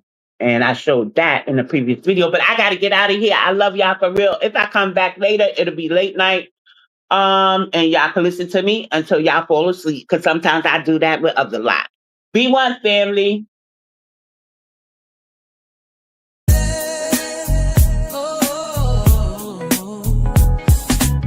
From ancient tales to modern schemes, unraveling truths and chasing dreams.